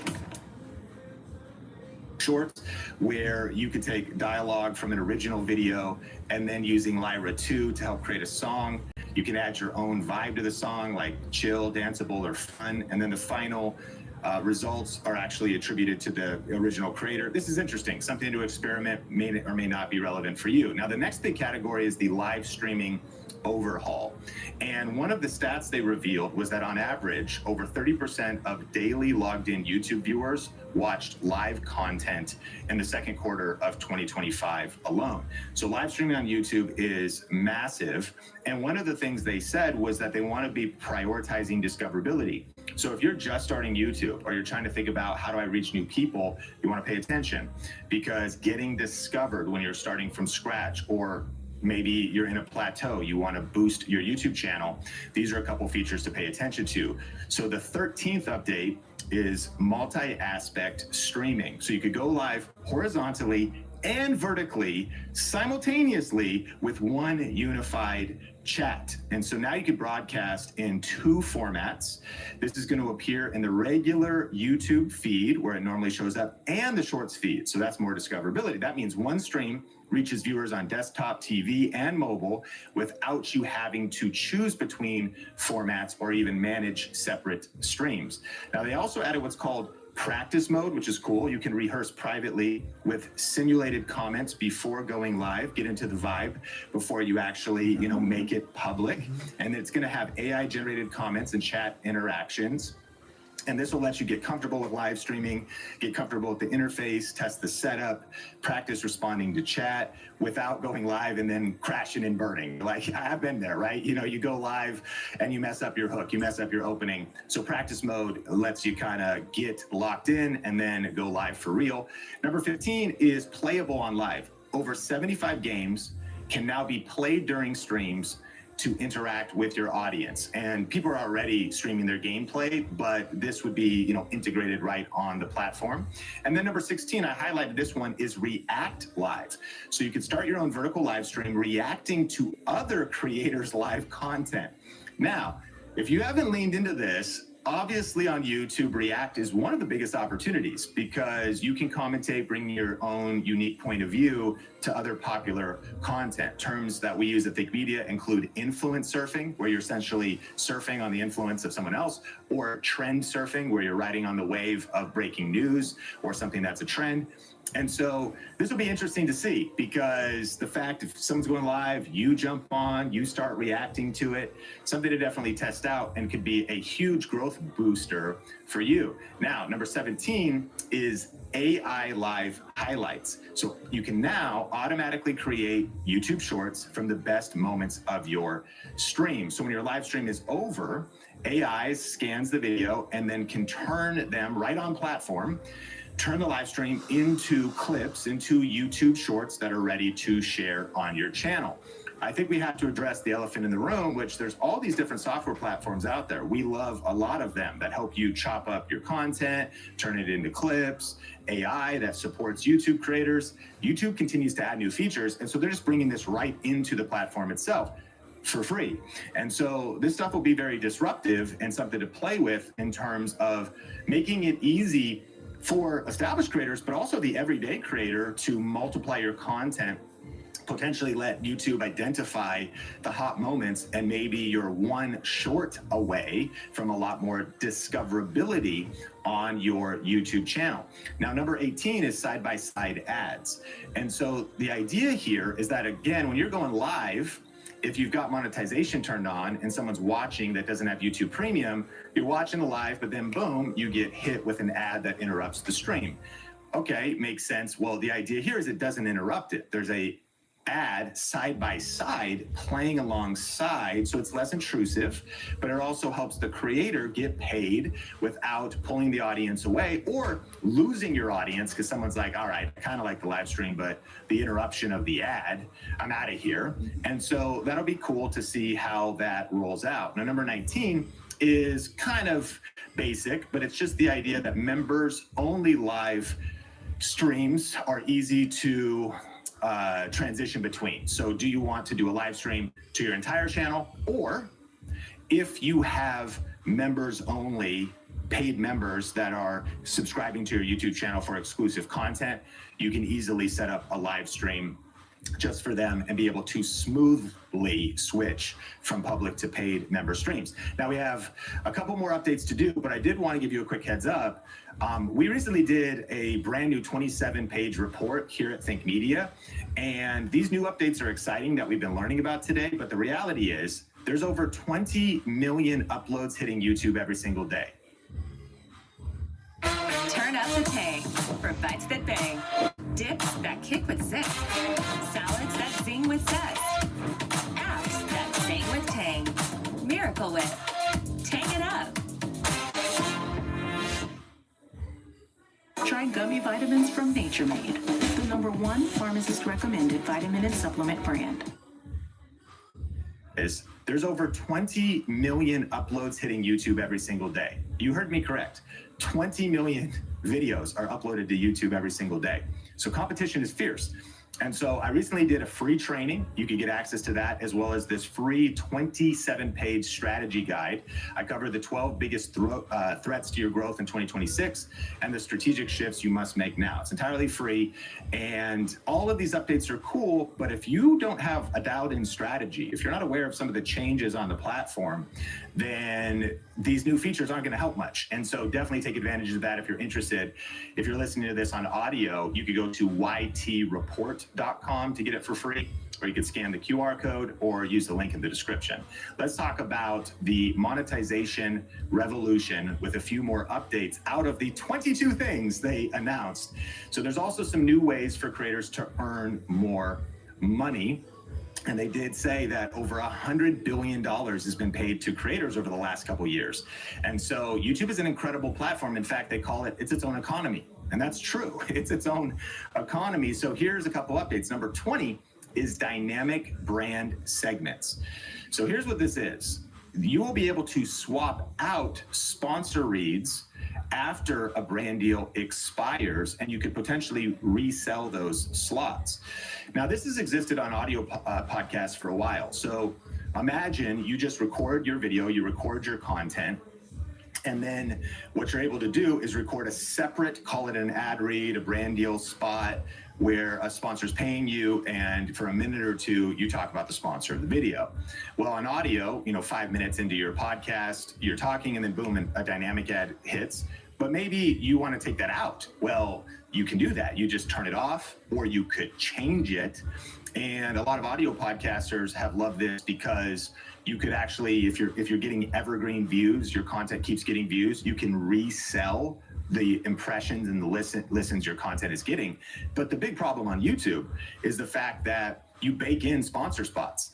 And so maybe you get a brand deal on your channel, you edit that right into the video, and then it's going to exist there forever. So this is pretty significant because now you can negotiate with a brand or add a brand deal even to a past video that's getting views. That's actually a question for me. Can you go back? Is this only the new videos? Could you go back to your past library and sell sponsor spots if you got a ranked video, a video that keeps getting views? And so ultimately when the sponsorship ends, you could remove it, sell the same spot to a new brand. And the way they said it is making your old videos keep earning money. This is a pretty big deal. And so that's a massive update. Number 21 is brand links in Shorts. So when you do sponsored content on YouTube Shorts, you can now add a direct clickable link that takes viewers straight to the brand's website. This makes it easier for the viewers to buy products, gives you better data, shows sponsors how many sales you're actually driving. And then 22 is AI product tagging. So YouTube will automatically detect when you mention or show a product in your video and will add shopping tags at exactly the right moment that viewers are interested in. So instead of manually tagging products yourself, the system does it for you and it times it perfectly. So this has actually kind of already existed. One of the things you might want to sign up for if you qualify is YouTube Shopping. And that's like affiliate marketing baked right into YouTube.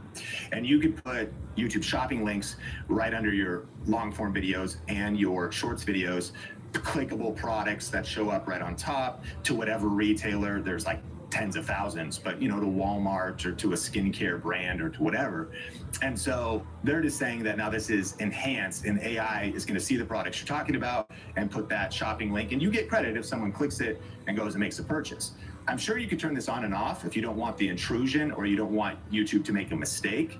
I've seen that happen in the past with YouTube Shopping. And sometimes what's kind of funny is DJI, like the DJI Pocket camera, I saw them integrated into YouTube Shopping, and the commission percentage was 0%. And so that was the kind of thing where I was like, they're auto tagging the product. That might have changed, but I was like, wait a minute, I talked about the camera in my video. YouTube Shopping added a link. Yes, it's all integrated. What's the commission percentage? 0%. I don't know if I want to, use that link. So you want to, mind your business and stay on top of those details, but something to check out for sure. Now, something to consider though, is right now we are living through a massive shift on YouTube. And while there's so much good news, there's also big challenges. Some of the highlights we've had lately is subscribers don't guarantee views anymore. There's a lot of people that are struggling to get views. AI is separating winners and losers. Those who aren't really leaning into AI strategically are getting left behind. And then also information overload is paralyzing creators. I don't blame you. There's 22 new updates. How do you stay up with everything? How do you keep growing your skills?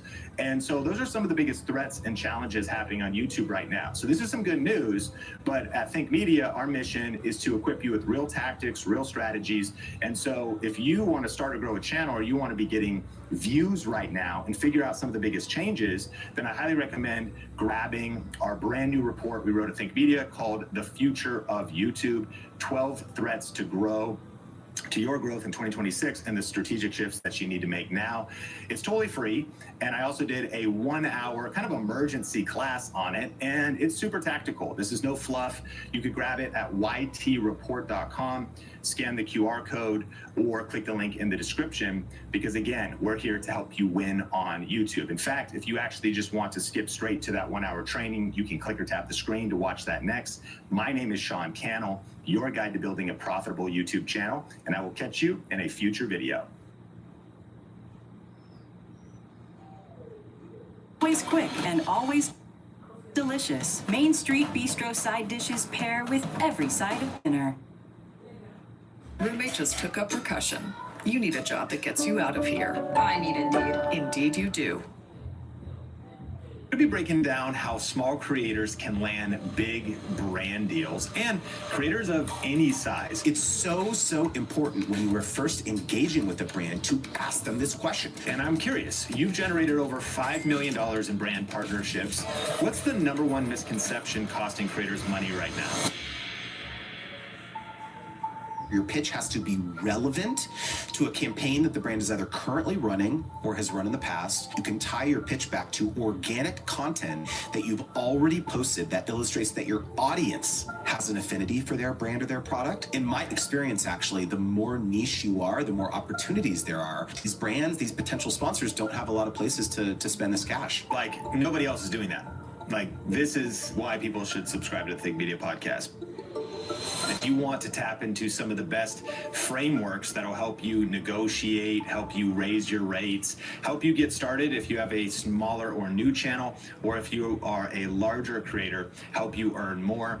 We're also going to be talking about the counterintuitive pricing strategy that landed a six-figure brand deal, a single email template that landed deals with Fortune 500 brands, and how small creators can get paid more than influencers with bigger audiences. So stick around until the end for that.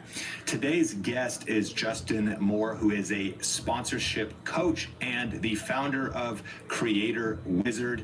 He's also the author of the brand new book, Sponsor Magnet, and he is a loved guest of the Think Media podcast, and he's back for today's episode. Justin, welcome to the show. Dude, beloved guest. That's a title. I'm going to claim that title. I love that one. Glad to be back, Sean. What's going on, man? Well, let's go 0 to 100 real quick. And I'm curious, you've generated over $5 million in brand partnerships. What's the number one misconception costing creators money right now? I think the biggest thing is thinking that the only way in which you can get deals is if you have a certain number of YouTube subscribers or a certain size of your audience. If you know, my wife and I started our first YouTube channel in 2009. You know, as you mentioned, we've done millions of dollars worth of deals, over 550 deals actually. And if you looked at our quote unquote influence today, it's basically the lowest it's ever been in the last 15 years, candidly, if you looked at our viewership and numbers and all that. But we're making the most amount of money that we've ever made each year since then, because we know what product we're selling to these brands. The product is not views. The product is not reach. The product is professionalism. They know when they reach out to April and Justin, they know what they're going to get. We're going to hit every deadline. We're going to hit every talking point with aplomb. If they come back to us with some feedback, hey, can you revise this, little 20 seconds here, do a new voiceover? We say, sure, I got you, no problem. And so of all of the deals that we do, a huge percentage of them are these recurring relationships that we've developed with brands and agencies over many years. And so if there's one big takeaway that you take from this conversation, it's that there's all these other intangible assets that you can hone and develop as a creator that can help you make more money on deals. Man, that's inspiring. And that means that there is an opportunity for all of us. Before I ask this next question, some creators are listening, and I'd love for them to know about this idea of nano, micro, and like macro influencers and what's possible for channels that are smaller. So let me answer that question with a real story from one of my coaching clients. Her name is Dr. Alex. Okay, so she has a business called Digital Pathology Place. So she's a veterinarian, a physician, and she talks all about this really kind of very hyper-specific topic of pathology, digital pathology. And so she is not getting tens of thousands, hundreds of thousands of views on her videos, on her podcast episodes. She's getting hundreds or thousands. But do you know who's in her audience? It's the doctors, it's the lab techs, it's the people who work at these medical device companies.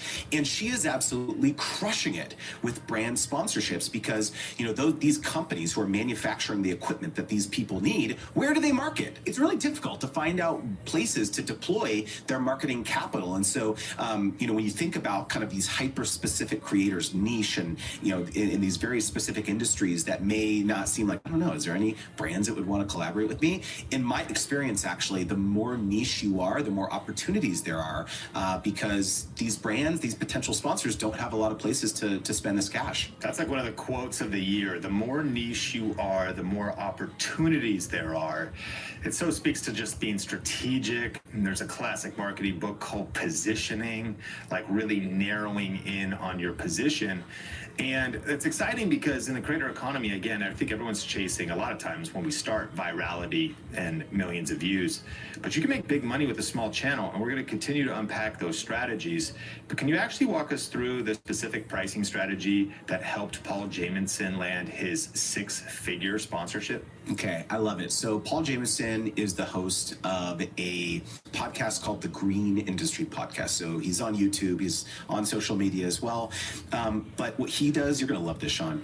He teaches lawn care professionals how to grow their business. That's his business. And he's doing 150,000 downloads a month on his podcast, right? And he is locking in these huge deals with the likes of Lowe's and John Deere and a lot of these mower companies, equipment companies, because again, if they want to sell these products, where can they turn? They can advertise in the, prehistoric trade magazines. They can try and run, targeted ads maybe on Facebook. That's kind of hard. But you know what they would love to do is they'd love to be able to align themselves with the largest voice in their industry who is speaking to those professionals who are buying that equipment. And that person is Paul.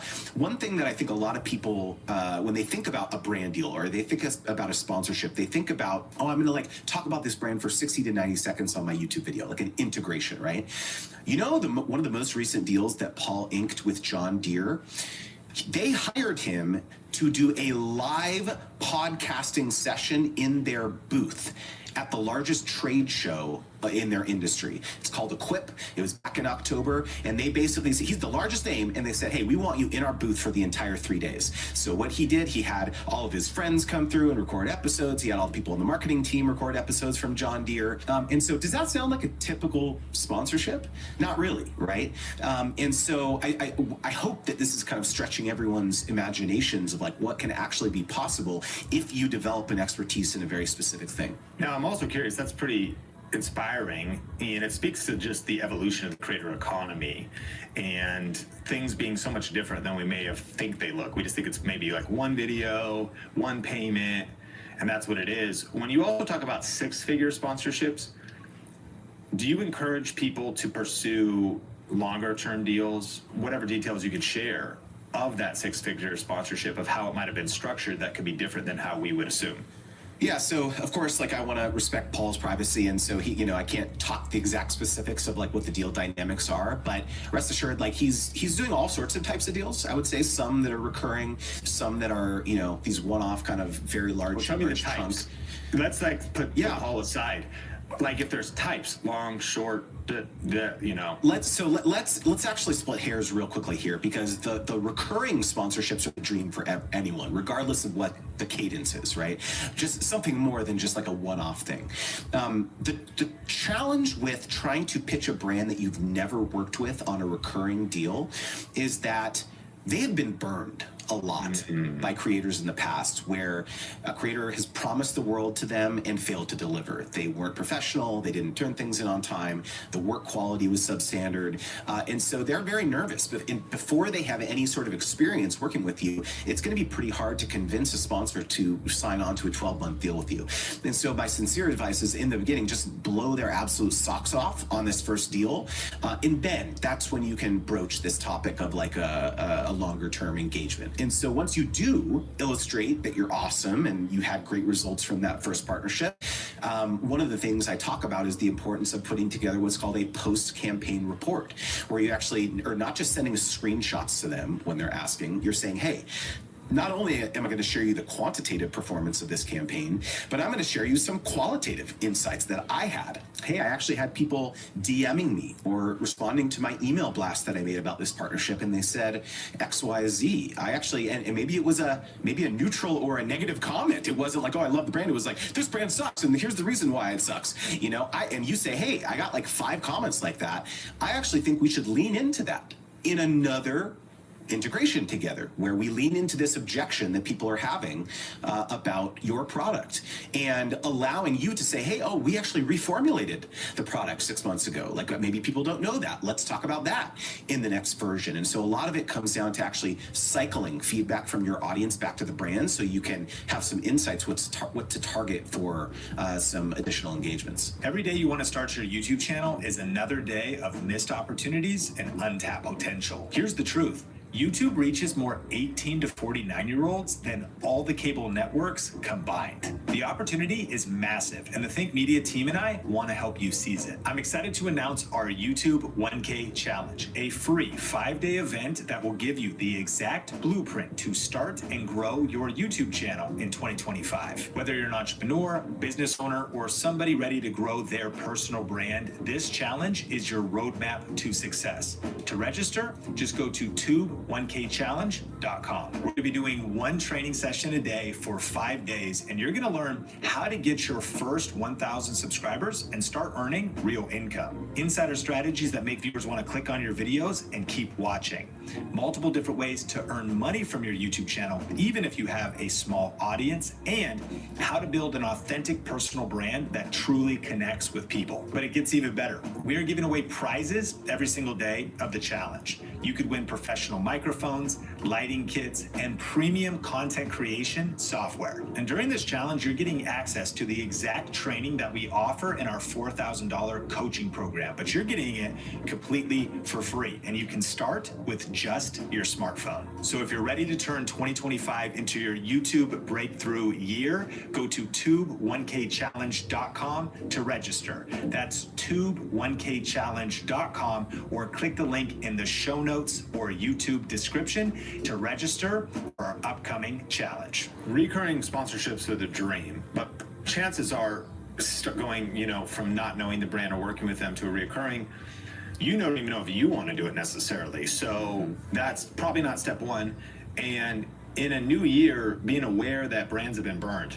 So also be thinking about, okay, one of the goals maybe is let's lock in something that can essentially be a chance to date each other before we get married for a year or 6 months, and blow their socks off, do a post-campaign report, and then keep the conversation going. Am I hearing you correctly? 100%, because again, especially when you give them that post-campaign report that no other creator is doing, they're going to say, wow, this person is actually invested in the outcome of what we're trying to accomplish as a brand. They're not just in it for the money. They also, dude, you know why people don't do this, Sean? You know why people don't come back to the brand with this type of data? Is they are terrified of asking the brand,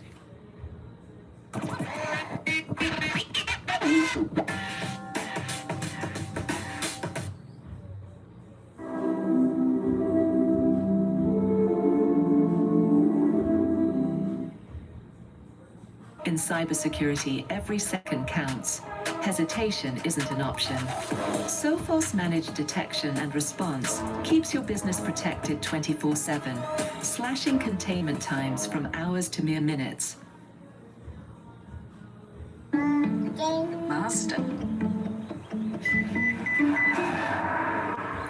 Mazda. The Mazda CX-5. It's made to move you. Take advantage of one of these exceptional offers at your local Mazda dealer today. I've been up all night. Sleep regression is hard. Oh no, you'd sleep through a grave. His dad and I made a counteroffer on a home. We were up all night plotting with our agent. I know, it's exciting. Exactly. how did it go? Because they're worried that the brand said, hey, thanks for asking. It was awful. You suck. We hate you. Never talk to us again. That's what they're worried. I get it. That's what, oh, you didn't drive any sales. Like, don't, how dare you? We want our money back. This type of thing. In all reality, a brand will almost never say that to you. First of all, if they say, hey, it went awesome, now is your ticket to say, okay, great, let's do another campaign together, right? But if they say, well, it just went okay. We were hoping it drove more views or more sales or whatever, that's your chance to lean into it, right? Nelson Mandela has this famous quote. He said, I never lose. I either win or learn. And this is the mindset that you need to take into asking these questions to these brands, that you're never going to lose. You're going to learn something, and maybe it'll actually lead to you improving the way in which you actually fulfill these sponsorships. Brands, I'm curious your take on this. Some of the things they still do often is they do things like trade shows, and they sponsor events, and they set up a booth. And sometimes, because this has happened for us a lot, and sometimes I'm surprised by their expectations. If we do a physical event, they might be willing to pay $5, $10, $15, $20, $25, $30,000. And they fly their team out, and they pay for their team's meals, and they pay for their team's hotels, and they do all this stuff. I'm like, this is a pretty big investment. And they'll sometimes do this for an event that is 500 people or less, 300 people or less. And I am invested in brands, what winning looks like for them as I've grown in my career. And I found that sometimes their expectations, just trying to affirm what you're saying, are lower than I would think. It's sometimes I don't, directly, they're probably not going to make 40 grand necessarily. Maybe they're looking at LTV, they're looking at brand awareness, but sometimes it's what are they also in it for? They want photos at the booth, they want the association with your brand, the long-term awareness, they have a marketing budget to spend, an event budget to spend. So I guess I'm just trying to say that, like, if they said it went okay, you can tell me maybe deeper insights on this. Like, ROI of sales, of course, is a thing we're solving for, but then your ability to lean deeper, they still might be kind of happy because they got some assets. They can use those assets for like a year later, and you could leverage off of that to like not be overly stressed. I mean, because again, they can self-define whether they like to work with you or not. But lean into it. I just am affirming, like, if you lean into it, it's like, well, let's keep working. And like, what else could we do for you, or what else would make it? And the definition of their win could be broader than like how many views the video got, or what their win could look like next time if you stay creative. Any thoughts on that observation? Dude, not only is that observation so sound, but I've actually codified this, which is into something that I call the ARC framework. So there's 3 goals that every brand will have when they want to collaborate with you. ARC.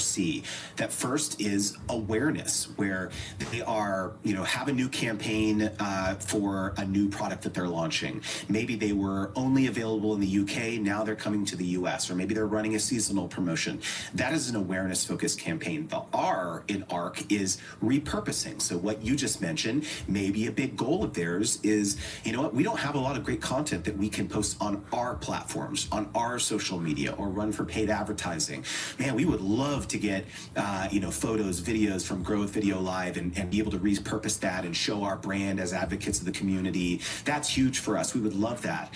And then the C in ARC is conversion. So this is that last thing you said about, we want to drive sales, we want to drive leads, we want to drive trial signups to our software. And so it's so important when you are first engaging with a brand to ask them this question: what would success look like to you? What is your goal? Because what you pitch actually has to change based on that. Not only what your pitch has to change, but what you charge has to change. Yeah, that's great. I want to lean into the repurposing one right now, just to kind of go a little bit deeper.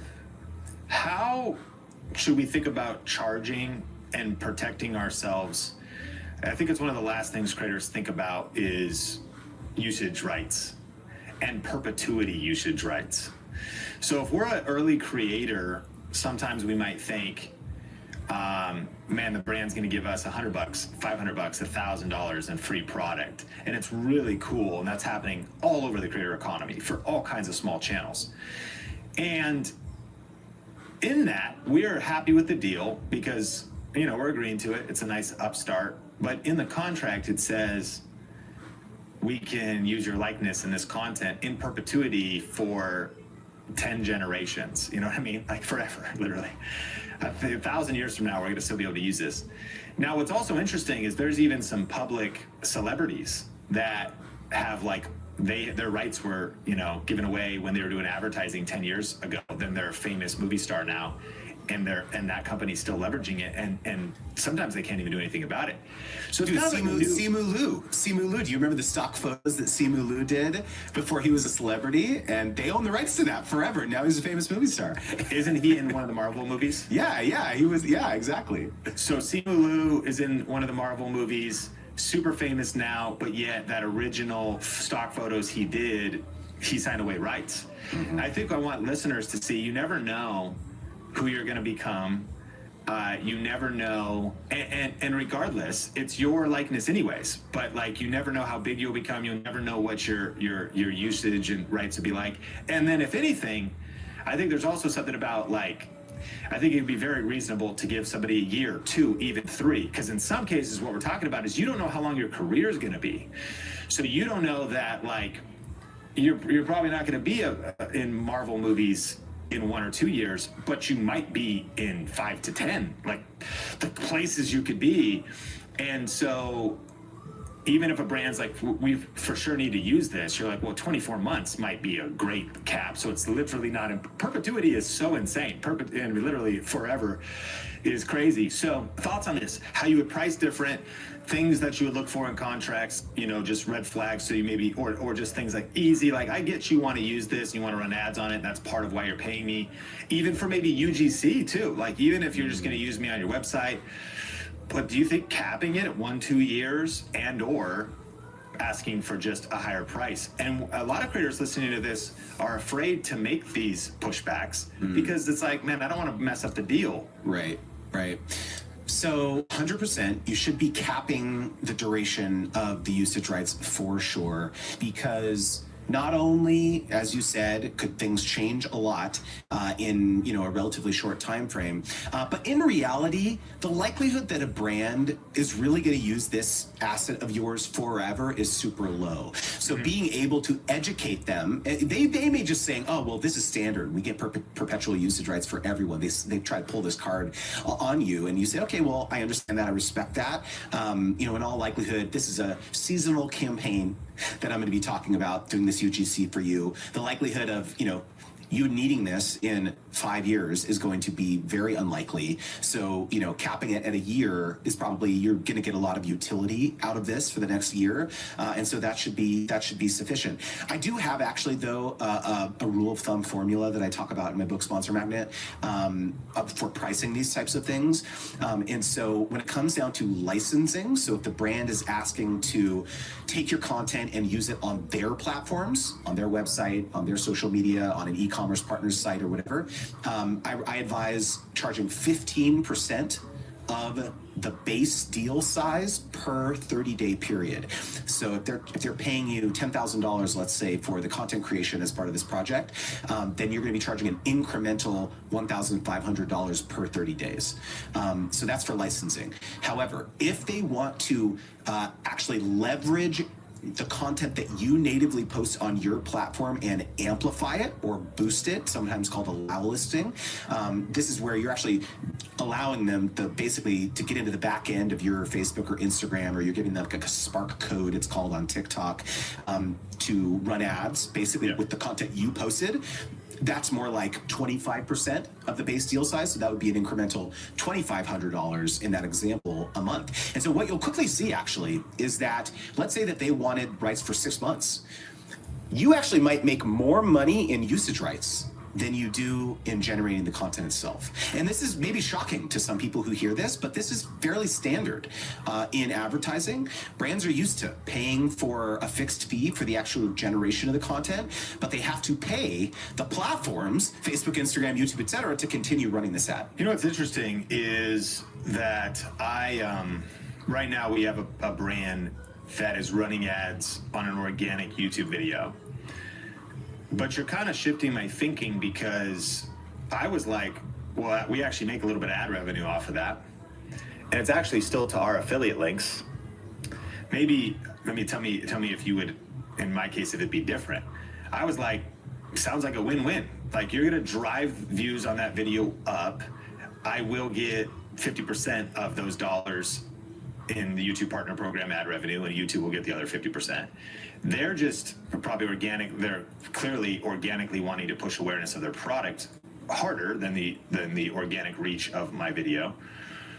And then as a result, though, the call to action in the video is to the description. So it is attribution for affiliate sales is sometimes tough for me generally, but nevertheless, I guarantee it'll drive. We already know we can attribute some, and we'll attribute more because they're purely putting more paid ads behind that video. It's fascinating to me, though, that you would say that'd be an additional 25% just to allow them to do that. So based on my logic, would you still say that's the same thing? You absolutely should be charging them for the privilege to run ads to your organic content, 100%. And in fact, this should not be an either or. This should be something you negotiate into the deal and say, hey, in addition to running ads on this YouTube video, which is great, awesome, great for everyone, you should be running ads on you should be running ads on your platforms with this content. Here's the file. Here's a 30-second cut down of it. Here, go run ads on Facebook and Instagram. Go buck wild embedding this on your website, on e-commerce, whatever, because you never know what's going to perform the best. This is the beauty / curse of advertising, is that you never really know what's going to be the most efficient ad spend, what cut of that asset. I could share a quick story here. When I ran an influencer marketing agency for about 7 years, a very large phone carrier hired our company to hire a bunch of creators, create some content, but the primary reason that they wanted to run this campaign was to get the assets to run for ads. And so we got, something 10 to 15 different videos and assets from these creators.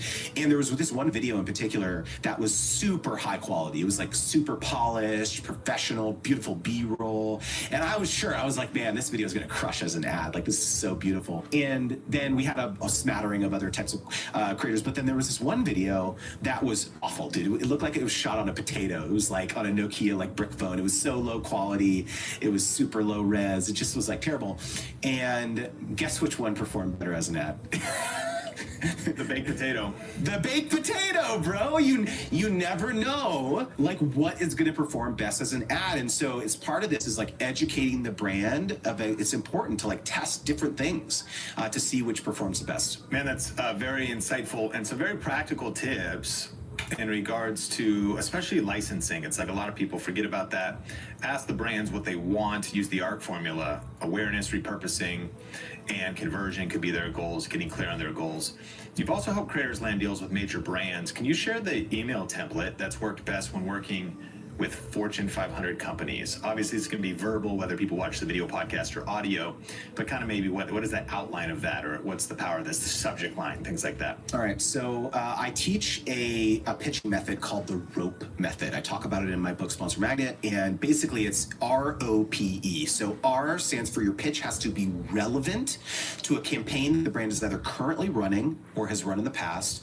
O stands for organic, meaning that you can tie your pitch back to organic content that you've already posted that illustrates that your audience has an affinity for their brand or their product. P stands for proof, so you can illustrate how you've helped other brands achieve results.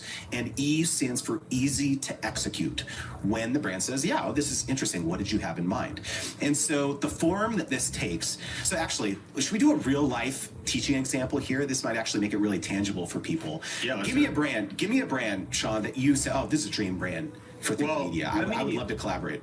We've done it before, but let's just say we want to re-engage with Canon cameras in this year. And we've done some stuff over the past, but there's staff changes. They're also, they've got a US, but they're such a global company that sometimes and so sometimes too, we don't know what their priorities are, or what I think their priorities are as far as new cameras or whatever. So that's kind of an update. So re-engaging with them in our case would be fun. Okay.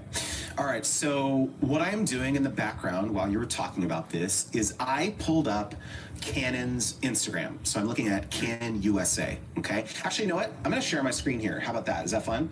Yeah. I'm going to share my screen here. If you're listening on audio, this might be one you would come, visit the YouTube channel, check out the screen share, or just listen along, and we'll narrate, assuming people are also hearing audio only. Okay. All right. So we're here on Canon USA's Instagram. And what I'm doing, so first of all, if you're a YouTuber listening to this and you're thinking, I'm not on Instagram, I hate Instagram, I don't like social media. Look, Instagram is a research tool. Okay.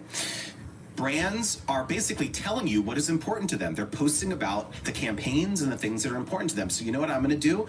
Time of recording, we're recording this in January of 2025. But you know what? If we want to pitch Canon, we're not going to pitch a New Year resolution. You always want to become a photographer or get your gear. That's a campaign that was fully baked 6 months ago, Sean. We want to be pitching to Canon. We want to be pitching spring, summer.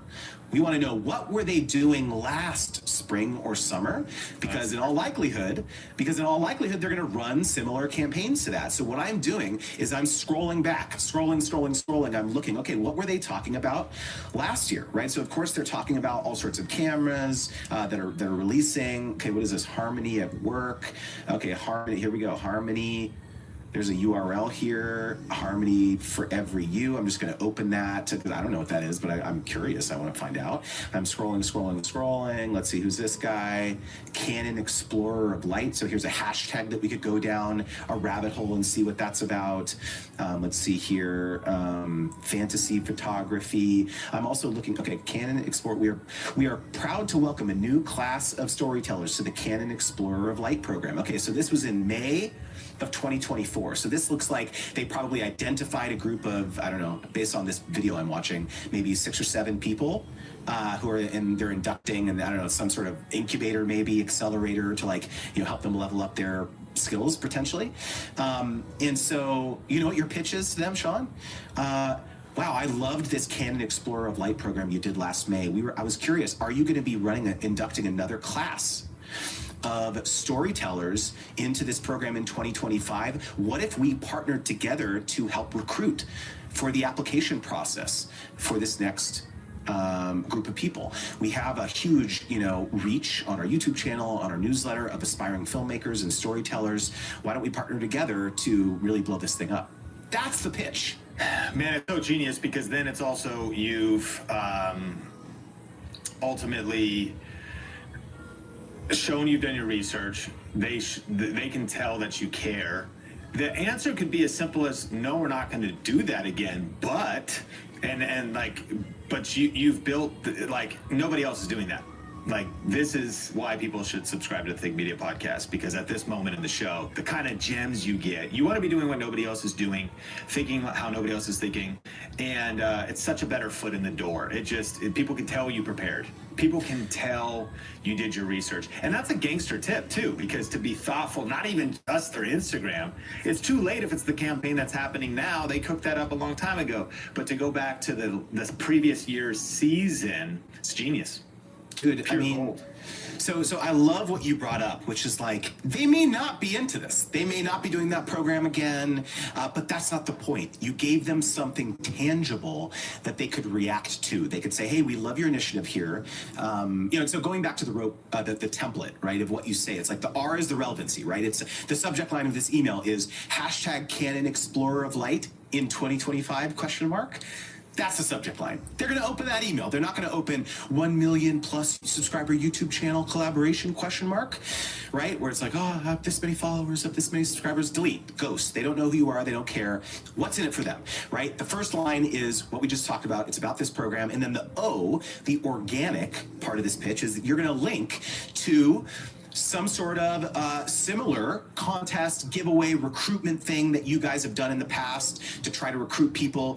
And by the way, if you haven't done something like that in the past, Sean, people listening might be like, well, I've never done something like that before that's relevant to this campaign. You make a post about it proactively before you pitch them. So it may not be super relevant in this scenario, but like you can imagine if you're pitching a food brand or something and they were talking about the Mediterranean diet or something, you go back and you make a post about the Mediterranean Diet Month. You get a bunch of amazing feedback, engagement from your audience. That's awesome. And so you seed this. So it requires a bit of intentionality for your own content strategy, knowing that, yes, it's going to serve my audience, of course, but it's also going to double as fodder when I pitch this brand, because it's relevant to something that they care about as well. So that's O. P is proof. So this is you saying, hey, happy to share some insights of how I've helped Sony, achieve results XYZ in this other campaign. And then the E, easy to execute. This is really important. You're telling them exactly what you're going to do for them. You say, hey, for this Canon Explorer of Light thing, we could do 3 integrated YouTube videos. We could do 2 dedicated email blasts trying to recruit people to apply for your, this new program. We could turn this around within 10 days. Are you free on Thursday at 10 a.m. to talk about this? So you're telling them exactly what you would do. It's such a good template, and so much more detailed than like, hey, do y'all work with creators? Who's ready to show who's the cheese? I woke up feeling the cheesiest coach. Official sponsor of the college football playoff.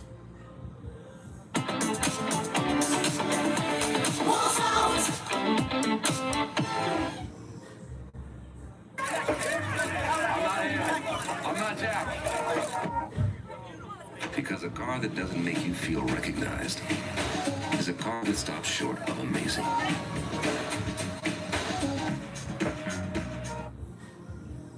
Festool is built better for flawless finishes. Deliver exceptional surface preparation with tools built with professional power, efficient performance, and durability you can count on. Festool, built better for 100 years. You've been working from home, but your roommate just took up percussion as a hobby. I need Indeed. Indeed, you too. With an Indeed profile, the more skills and preferences you add, the faster Indeed can bring the right job to you. Yeah. And I know too, man, it's like people reach out to us at Think Media, like even maybe they want to, hey, I would love to work for you for free, for a while, or like learn something, not realizing that, like, number one, I don't want to sound entitled here, but like that's actually more of a burden than it would be a blessing, because I don't know what you would do. I have to think about that. I have to take the energy to to onboard you. The reverse could be, hey, I will edit vertical videos for you for free. All I need is like a Dropbox of raw footage, or if you're cool, if I do it on the YouTube channel, would you consider reviewing them? And even better, here they are. And then it's like, maybe like, sweet, that would, it's like doing the heavy lift. And so the fact that relevant to a campaign, you look that up from their Instagram or social media or website, you look it up a previous year, the audience has an affinity. To me, that's sequencing. You said it takes more preparation, but this just shows you, man, how bad do you want it, Think Media Podcast? Are you willing, if it's like, okay, I would love to work with barbecue brands, and I could do electric grills, gas grills, pellet stoves, like grills. So I already have a grill, and I don't have a video yet, so I'm going to make one, do it awesome, even link to it as an affiliate to any brand, the brand that you have, which could then show proof, and maybe you don't need that much proof. Like Amazon will show you, if you make a great YouTube video, rank it, get some views on it, get it popping in the algorithm, generate 5, 10, 15, 20 sales over 30 to 60 days, screenshot your Amazon. One of the reasons we actually got a brand deal that was from a super large brand was almost like, I don't know why they said yes. Mainly like here's the key. They did not care about performance. We just showed them how results we'd already gotten in affiliates. And I don't know what they were thinking. Obviously the performance still was part of it, but it was like, they were like, oh, you've like already, like, it was like, so it was like they owed us. They were like, you've already sold plenty of cameras for us. Like, we will just do a deal with you. Like, and so, but that was because of doing affiliate marketing first. So I love this idea. It's kind of like having the proof is also kind of like having a portfolio, like organic content. Your audience already loves the grill content or the skincare or whatever it is, but doing the heavy lifting on the easy to execute, like this is a great video. So if I was to think about Canon, I went to their website and I'm thinking about like the cameras I already love, which may not be what they want to promote. That's what I've learned. Mm-hmm. That sometimes they're thinking entirely different than like what I want to promote. However, because I do know our audience, so like the E50 or the R10, there's a couple creator kits on those, and like the R10 is just $200 up on their website, and it's all in one box for creators with the microphone and whatever else. And it's also got 42 reviews. I'm just looking at, so I'm like, that, man, that's a good fit for Think Media. Now, they may, I'd say, or something else, but it would still show we've done the heavy lift. Like, this is the exact video that would be inspired. We think it'd do like this video over here, and it also might tie into this summer campaign you did last year, because people are thinking about traveling, vlogging during the summer, whatever else. Cool. And so you just done the heavy lift. Plus we could email, plus we could post on social. And then would you also put price? And would you say meet? Like, if you want to discuss this, let's meet. Absolutely. You got to get them on a phone call, because again, what you propose is likely in all likelihood not going to be what they want to move forward with. They're not going to be like, okay, where do I sign? It's going to be more like a conversation, like, hey, I loved these pieces of the idea, but we want this a little bit differently over here. And so it has to turn into a conversation, because you can't price yourself in a vacuum. You have to know, again, what their goals are, what their objectives are. This is part of probably a whole other conversation about pricing. But real quickly, I wanted to bookend this topic around the pitch. And help everyone listening and watching understand that it's not just this doesn't just work for social media. This doesn't just work for collaborating on YouTube and Instagram and podcasts and stuff like that. This is a universal pitching framework that works regardless of where your influence is. Heck, I am launching my very first in-person event in March in San Antonio, and I am currently pitching brands to sponsor the event, right? So events are like getting sponsors to events is like a big way in which conference organizers and event organizers are able to make those things profitable, or at least not lose a bunch of money. And so you have to apply the same principle to your pitches when it comes to events. A lot of people think like, oh, here's the gold, silver, platinum package for, pick one to sponsor our event. No, it's all about how you convince the sponsor that you're going to help them accomplish their business objectives by showing up and sponsoring your event. So you lead with, hey, it seems like this thing is really important to you in Q1 or Q2. Here's how we can integrate that into the event so that you can move the needle on that like KPI or that key performance indicator that you have for a company. So this is a universal piece of advice, regardless of like where you built your influence. Man, it's powerful advice. Now, I do want to touch on, I think, another framework that we could go a little deeper on, the do rule, in a second. You've already shared the ARC framework and the rope method with us. And then a few other questions towards the end of the episode. But I want to ask, you've helped smaller creators outperform big accounts. What do you think, what is like the key strategy for commanding higher rates with a small audience? Dude, just be nice, be polite. Be professional, turn stuff in on time, bro. You know how many times when I ran the agency, you know how many times we hired a creator that was twice as expensive and smaller because we'd worked with them in the past and we knew that they were professional and good and not a diva or devo. And anytime we came back to them with a small little, edit request, oh yeah, no problem, I got you. You know how many times we hired those people over the bigger footprint creator? A huge amount of times. And so again, I know that this feels like maybe trite advice, but it's true. This is real. There's human beings on the other end of these brands. I think sometimes we look at them as these amorphous entities. Oh, it's a brand. They're huge and they're so professional and all this, but it's like, it's a person and they want to enjoy their day-to-day life. And so they want to work with also people. And so if you can treat them like humans, that goes so far, dude. It really does. Yeah, that's so powerful. And man, this whole professional, I think that it's tough in the creator economy, but I think about this in any business. I got a friend running a roofing company, and he, it's an 8-figure roofing company. He scaled it up over the years, and he came from the background of almost being like broke, on drugs, struggling, family issues, and now like has built up. And I think his commitment in life has been like, it's kind of been like excellence. It's like turning pro. And he's like, his approach towards then his health, his approach towards his business, he's starting to create content now. But one of the things he told me was he was like, our sales reps and stuff, we show up with the polo on and the logo, the iPad and a presentation that runs them through what they're gonna get. Text message follow-up and phone calls when the consultant or the person who's gonna coach him on the roof is on the way. Hey, scheduling your call for tomorrow. Awesome, we're 15 minutes out.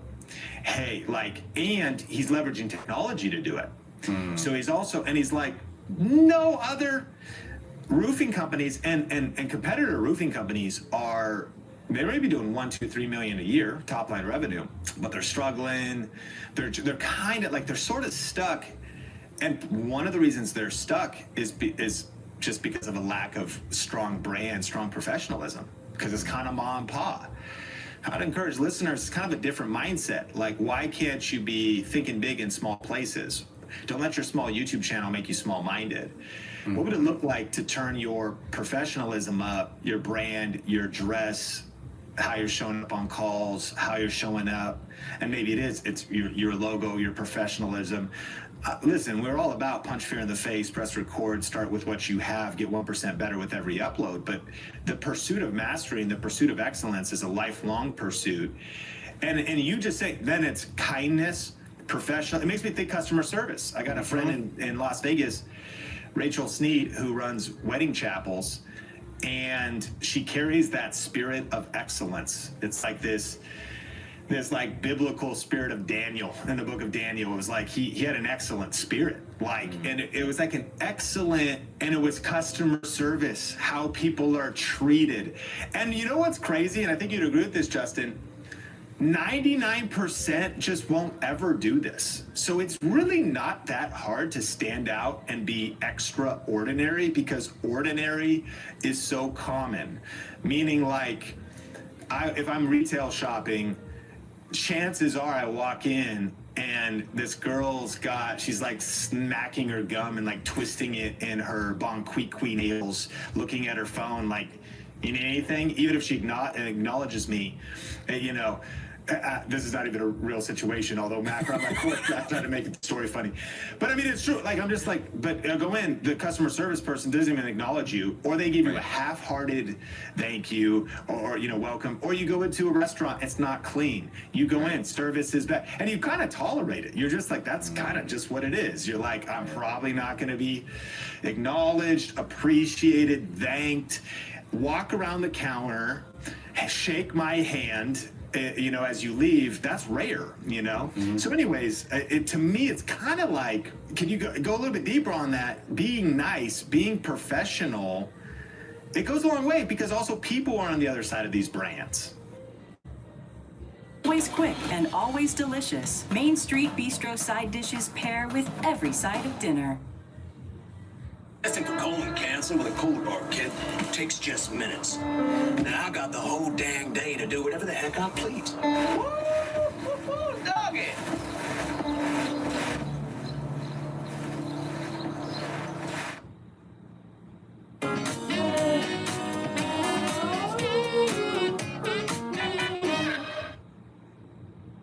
Unlock more with Disney Plus, Hulu, and all of ESPN by stepping into the ring, starting with WrestlePalooza Saturday night. The best sports, movies, and shows. Get all of ESPN, Disney Plus, Hulu right now. Are you ready?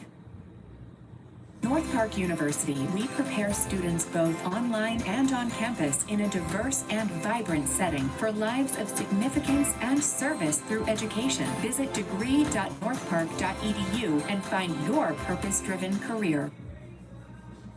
100%, man. And like you said, the bar is super low. And you know what? Anyone listening or watching, I don't fault you for this. You want to know why? Because a lot of us, especially if you have been privileged to, start deriving an income from this, maybe you've never had a quote unquote real job. Maybe you came out of school and you were fortunate enough to, start making money from your, social media stuff. You never understood what it was like in a corporate environment and what's expected and those kind of things that you might learn at a normal 9 to 5.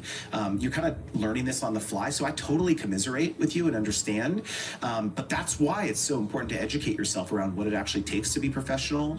And I actually think this is a blessing. I hope this is an exciting prospect for people because it means that, it's not just about the numbers. It's not just about the views. It's not just about the subscribers. It's also about your level of customer service when you collaborate with these brands, and it goes a long way. I love this. Well, before we go into a few more strategic questions, it's some of the best stuff, actually, I think that we're about to hit. You've got a new book, Sponsor Magnet. It also is on pre-order, or maybe it's out by the time you see this episode.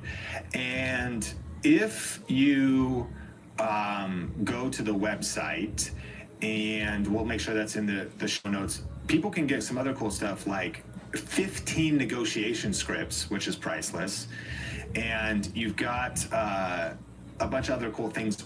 Give us just a quick overview of the book before we get to a few final questions. Yeah, man. So, I briefly mentioned this, but, my wife and I have been creators for over 15 years. Started our first YouTube channel in 2009. So we've done hundreds and hundreds of deals ourselves, but also I ran this agency for many years.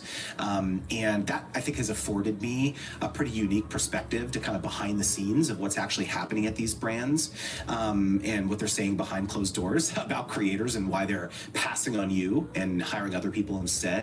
And so I've really kind of distilled the last basically 15 years of experience into this book. And I think it's the first book of its kind. I think that there's been a hunger for this type of knowledge.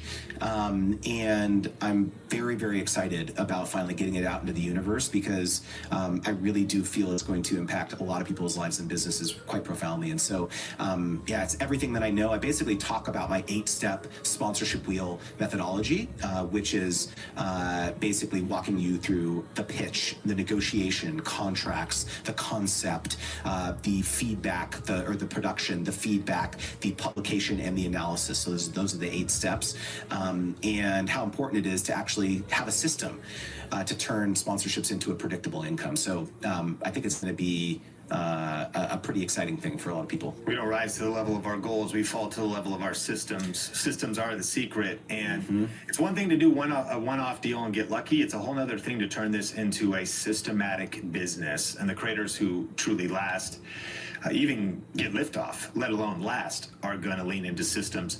That's a priceless investment. Books are one of the best investment you could ever get. I don't even have an affiliate link or anything. I just want to encourage people to pick up the book. If you use the link in the description, it's best on your website, right? It's going to be on Amazon eventually, or? It is. Yep. It's going to be everywhere at launch, but sponsormagnet.com is the best place. Amazing. So you can check that out. And if you are a serious creator, it's a no-brainer to invest in resources like this. Obviously, one couple $100 brand deal, $100 brand deal would pay for the investment. And no matter what size of channel you are, thinking about the wisdom you could get there. Now, there's one other framework. We did touch on it earlier, speaking about like usage rights, but it's the DUE rule. Briefly hit this. Yeah, so real quickly, I call it the DO rule. It's deliverables, usage rights, and exclusivity. So the deliverables one is easy. Is like when you're negotiating with a brand and they say, oh, we'd love to collaborate, a couple of posts, like it'll be awesome. No, you need to know exactly what you need to do. Is it going to be an integrated video? Is it going to be a dedicated video? How many videos is it going to be? Do you have to do community posts? Are they going to be asking for that? You have to scope the deal properly so you know what level of work is actually going to be required of you. The usage rights we talked about, so that's the U in terms of understanding whether it's just organic usage rights, meaning that they can reshare it on their platforms, or do they want to run paid advertising to it, which is you should be compensated for that, right? And then this last one we actually didn't talk about much, which was exclusivity. Is, hey, are they saying that you cannot work with any of our competitors for a certain duration? Because this is like a real meaningful dollars and cents impact to your wallet if you don't consider this. I could share a quick story. A creator that I've coached agreed to 5 years of exclusivity for a free mattress. They weren't even paid. They didn't even get paid. They just got a free mattress and didn't realize that that was the deal that they had signed. And so like a year or two after that, they were about to, sign a deal with another, Casper or whatever, another mattress company, and realized looking at the contract.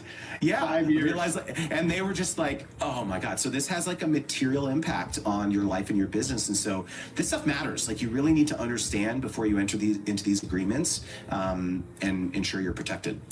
Well, it's funny too, because 5 years also could have been fine if it was like $1 million, you know what I mean? Or even 6 figures, depending on if this channel is small. You go, okay, you just calculate it out. Like, but definitely like reading the fine print, even on a free product, which must means they signed a contract for the free product. Read your contracts. Now, this is something I've been learning. Of course, AI is not legal advice, but AI is really changing the game when it comes to lawyers. And I hope this encourages people, like, one, we now consistently are hiring lawyers at Think Media at the size of company we are, whether that's on the employee side or contract side, brand deals, because it's worth reviewing, especially if the brand deal is large. And most lawyers could cost $300 an hour or $500 an hour or $1,000 an hour. And if it takes them an hour to review your contract, you're listening to this, you're like, I'm not even in that ball game. What's so crazy, and I saw a big Twitter thread about this, is the legal advice from AI is oftentimes superior than actually a conversation with an attorney. And one person joked and said, I want to offer to hire an attorney contingent on me first getting advice from AI, putting it in a sealed envelope, listening to what they have to say. And if it's not superior to what's in the sealed envelope, then I get my money back or I don't pay them. And, kind of a funny thought exercise. I don't know if the attorney would agree to that. But what's cool, like, you also just might be able to save time and and it's as simple as paste contract in AI and say, what are the red flags?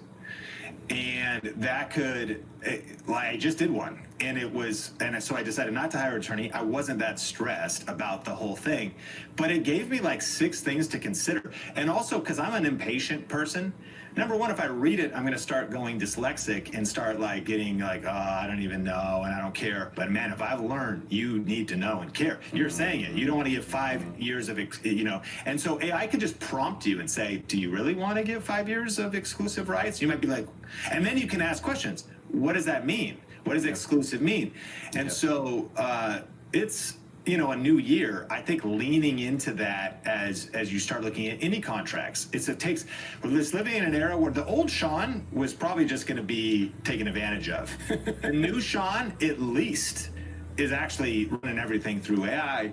And then to that point, like, not to go crazy deep on this, but sometimes states and different places, like, it might say like, well, they're from Texas and the laws in Washington, and that's kind of why like you could get such a broader perspective, because we're dealing with a large language model that can be actually pretty updated. Now then again, of course, the disclaimer is it's not actually legal advice, and AI can hallucinate, and it might not be accurate, but at least you could avoid some things. And creators are known to get it taken advantage of, just kind of like musicians that get taken advantage of by record labels, because we are creative.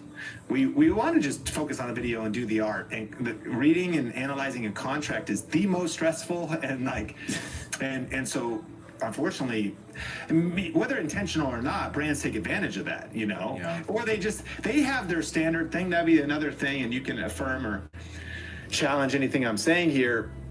I think I had a lot of fear about pushing back, but I've realized, even with some of our growth video speakers, some of our whatever, the initial contract that'll come from a brand, that'll come from a person, that'll come from a business, a lot of times, it doesn't even mean they're malicious. It's just going to be written so heavily in their favor. I might as well get all of this stuff. So they just throw it in there. And so then we review it, and it's like, this is kind of crazy, like this. And then we push back, and they're like, no problem. We'll redline that out. Yeah, we'll fix it. No big deal. And so it's just like, because it doesn't even mean that they would do everything that they said in there. It's just their standard contract, which is probably crazily weighted towards them. And so slow down, take a beat, take a breath, and realize that small creators now kind of have a new advantage that didn't once exist. You don't need a big budget to start being a lot smarter when it comes to some of these professional areas of brand deals. 100%, dude. I mean, I totally agree. If possible, always should try to, hire a legal, professional to review your contracts. But AI can do a great job at, like you said, pulling out just the plain English of like, hey, what should I care about? What are the red flags? In fact, you could take some of the red flags I talk about in the contract section of the book and just put it in there and say, hey, remember this. Every time I send you a contract, measure it up against these like 12 things that I need to care about as a creator, and tell me if there's any red flags here. Yeah, that's genius. Well, this has been a powerful episode. I'm excited to have you back later this year, as we always get an update as it pertains to brands and brand sponsorships. You already kind of shouted it out, but lastly, if people want to follow you, get your resources, the book, where can they follow you? Yeah, sponsormagnet.com. That's the best place. I appreciate each and every one of you who help spread the word about the book. Honestly, I feel as though I have a duty to kind of educate the next generation of creators, and there's no way I'm going to be able to do it without word of mouth. And so I think I did the hard part, which was write a damn good book. And so now it's the fun part, which is telling the world about it. Well, that's amazing. And Think Media Podcast, like, rate, review, share the podcast wherever you watch or listen. And my name is Sean Cannell, your guide to building a profitable YouTube channel, and we'll catch you in a future episode. Downy Rinse and Refresh. Fights over in just one wash. Guaranteed. It smells so clean. Downy Rinse and Refresh, it's a dream. Progressive's Up Payment program provides down payment assistance for first-generation home buyers.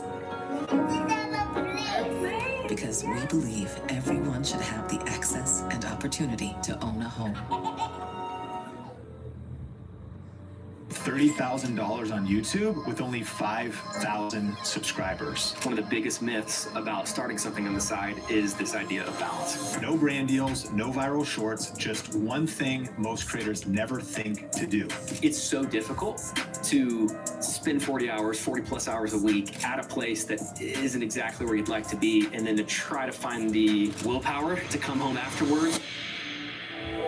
This whole YouTube thing was born out of just strife, to be honest. Like, I had a day job, and it just never felt like I was in the day job that I was supposed to be in. For me, I always felt like I needed to create something else. And the thing that I couldn't grasp, even back when I was trying to get my channel off the ground, was the whole, I didn't just want to make money from one place thing. Like, at what point did you feel like it was time to add on, let alone consistent content, to building out more of a business around what you were doing, while all of this is a side hustle? Today's guest on the Think Media Podcast is Nathan Eswine, a music producer, husband, and father who turned his tiny YouTube channel into a purpose-driven side hustle that helped pay off family debt and gave him time freedom in a crowded niche. And he's not just a creator, he's a builder who walked away in peace. So in today's episode, we're going to be covering the monetization model that still works even in 2025, how he built systems instead of burning out, and why most creators fail to grow, not because of effort, but because of mindset. So if you're just starting out, you're feeling stuck, or you're wondering if a small channel can really make big impact, then this conversation is for you. Now, Nathan, welcome to the show. Let's go, Sean. Pumped to nerd out publicly here. This will be great. Excited to pour into some new creators, talk about strategy. I think it's gonna be a great episode. So I want to go right into the promise of the title.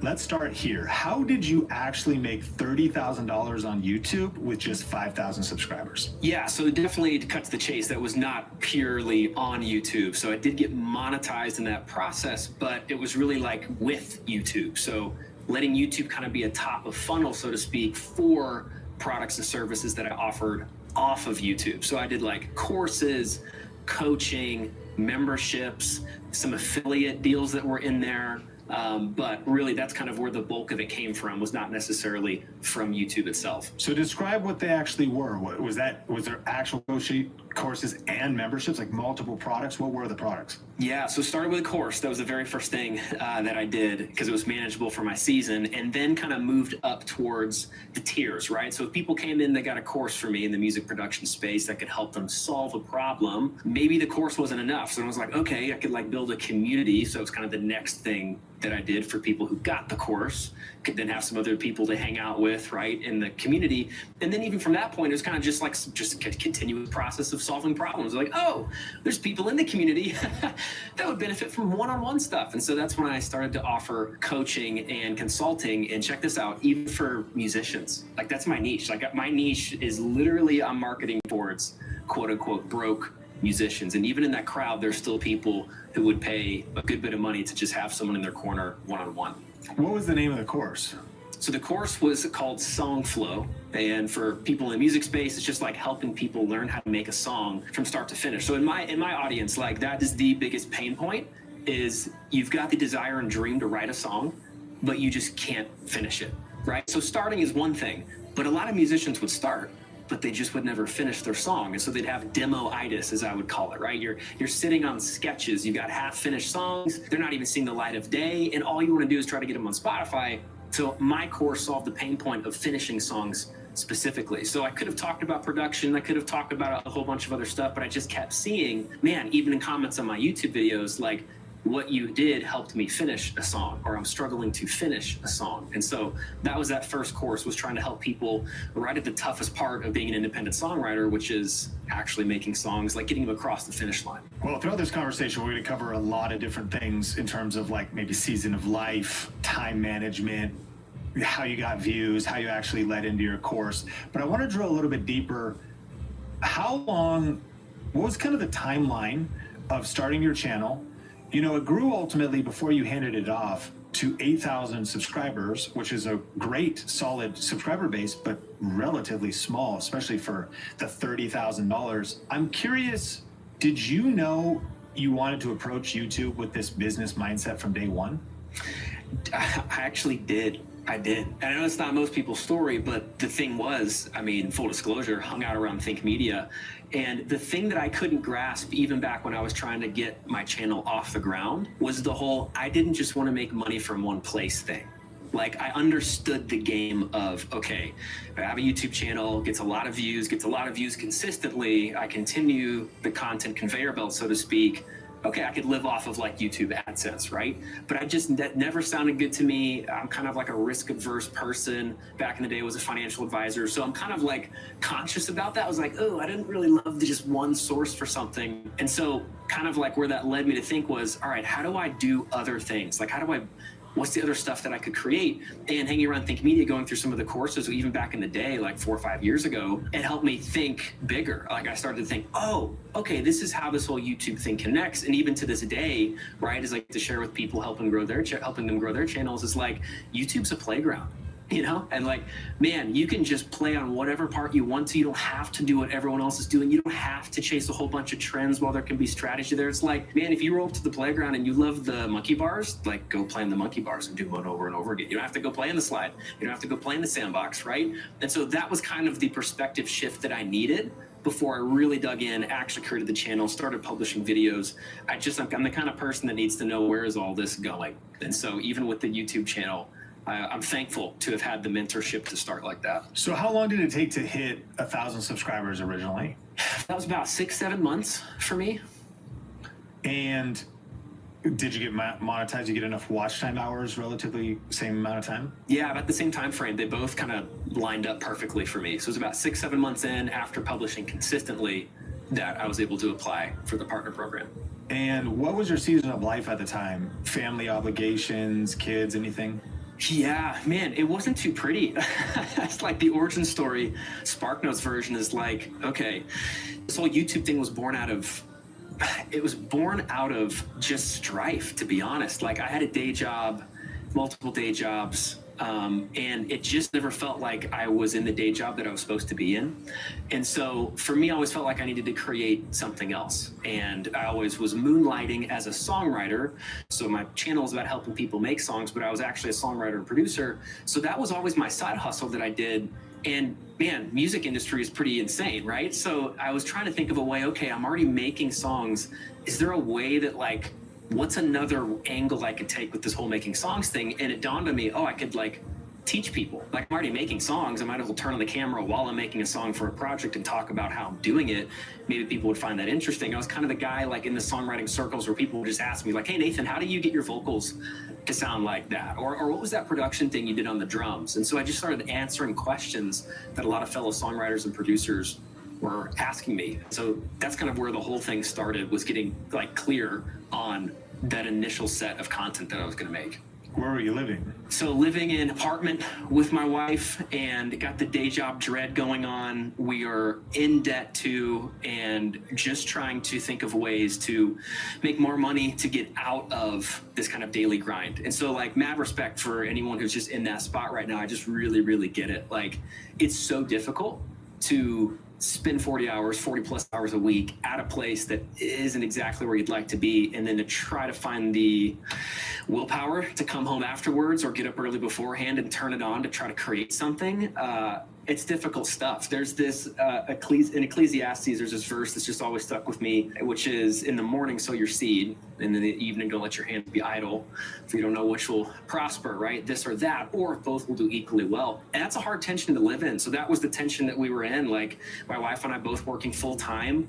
The dream was for her to be able to come home so we could start a family, and she wanted to be a stay-at-home mom. That was her dream, but I hadn't quite found my dream yet. And so that was the stew that we were in, is like kind of asking my wife, like, hey, what do you say we give this like a year with this YouTube thing, and we just see what happens? Okay, so I love this context, because what I'm curious is, once you decide to do the YouTube thing, how many hours a week are you spending doing it? Okay, it got down to 10. We got down to 10, which might sound epic. I don't know if you're listening, you're like, wow, okay, how'd you do that? It was not like that at first. I mean, at first, I was probably getting a video out like once a month. There was no weekly cadence. There wasn't anything there, because I just lacked the strategy. I didn't have a process, right? Like, I know we talk about systems a whole bunch here at Think Media, and sometimes if you're listening, I get it. Like, you hear somebody say, oh, you need a system, you need a better system, and you're like, yeah, okay, whatever. But it's actually true.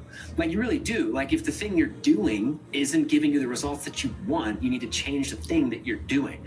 So kind of had this moment where, okay, we're spending like a month to put out a video, because it's all side hustle hours, right? And trying to honor time for family, honor time for church, like the whole full life thing I think a lot of us can understand. And so we got it down slowly but surely, because of a process, down to about 10 hours a week to put out one video a week. What was the timeline then? Because it's hard enough to think about. A lot of Think Media podcast listeners will jump in and be like, okay, I want to start a channel. I'm in a similar boat.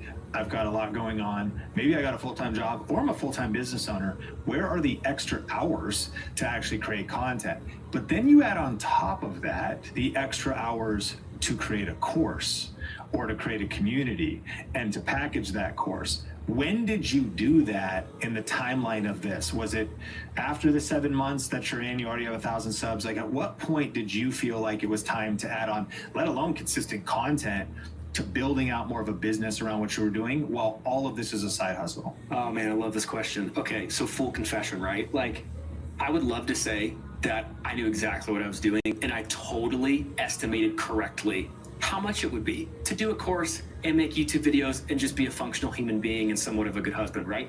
Wrong! Totally underestimated how much all that would be. So initially it's clunky, right? Like this, like the beginning of a whole bunch of things. It's just clunky and messy and you're figuring it out. And for me, that looked really bad. Like I would try to do the 10-hour-a-week thing, right, with my videos, but then you're trying to make a course for the first time and you're like trying to figure out, it's the whole pre-stuff, right, Sean? Like, where do you even put this course? And like, how does it even exist, right? And just to be clear, not trying to like make excuses or anything, but this was like before ChatGPT was like a crazy thing, right? So like, you're the one who's writing all the copy under all the modules and the emails and like all that stuff. And so initially I was like, okay, I had a kind of like a lucky strike happen, and I had a video that I published around this whole time period where I'm like, okay, I think I could make a course. And it just kind of went viral for me, as we would say. And the cool thing about following the system, and like I was following the Think Media stuff, is this whole thing about ranking videos, which I know that we talk a lot about here on the podcast. And this whole ranking thing is what enabled me to buy back some of my side hustle time so that I could allocate that towards creating core. What's up? We're trapped by dishes. Don't worry, they've got John Power Suds. It traps, locks, and removes 99% of grease, so it doesn't get passed from dish to dish. Ooh, clean and stacked. Like ducks in a row. John Power Suds. Petco's always been where the pets go. For the brands they can't get enough of, expert hands-on care, and to live their best life. Celebrate 60 years with us in stores and online today. Petco, where the pets go. Seamlessly trade stocks and crypto. Trade all in one place on Robinhood. One of these people uses the Colgate Total Active Prevention System. It's 15 times more effective at fighting the root cause of many oral health problems. As for the other guy, Sarah, good luck. be dentist ready with Colgate Total.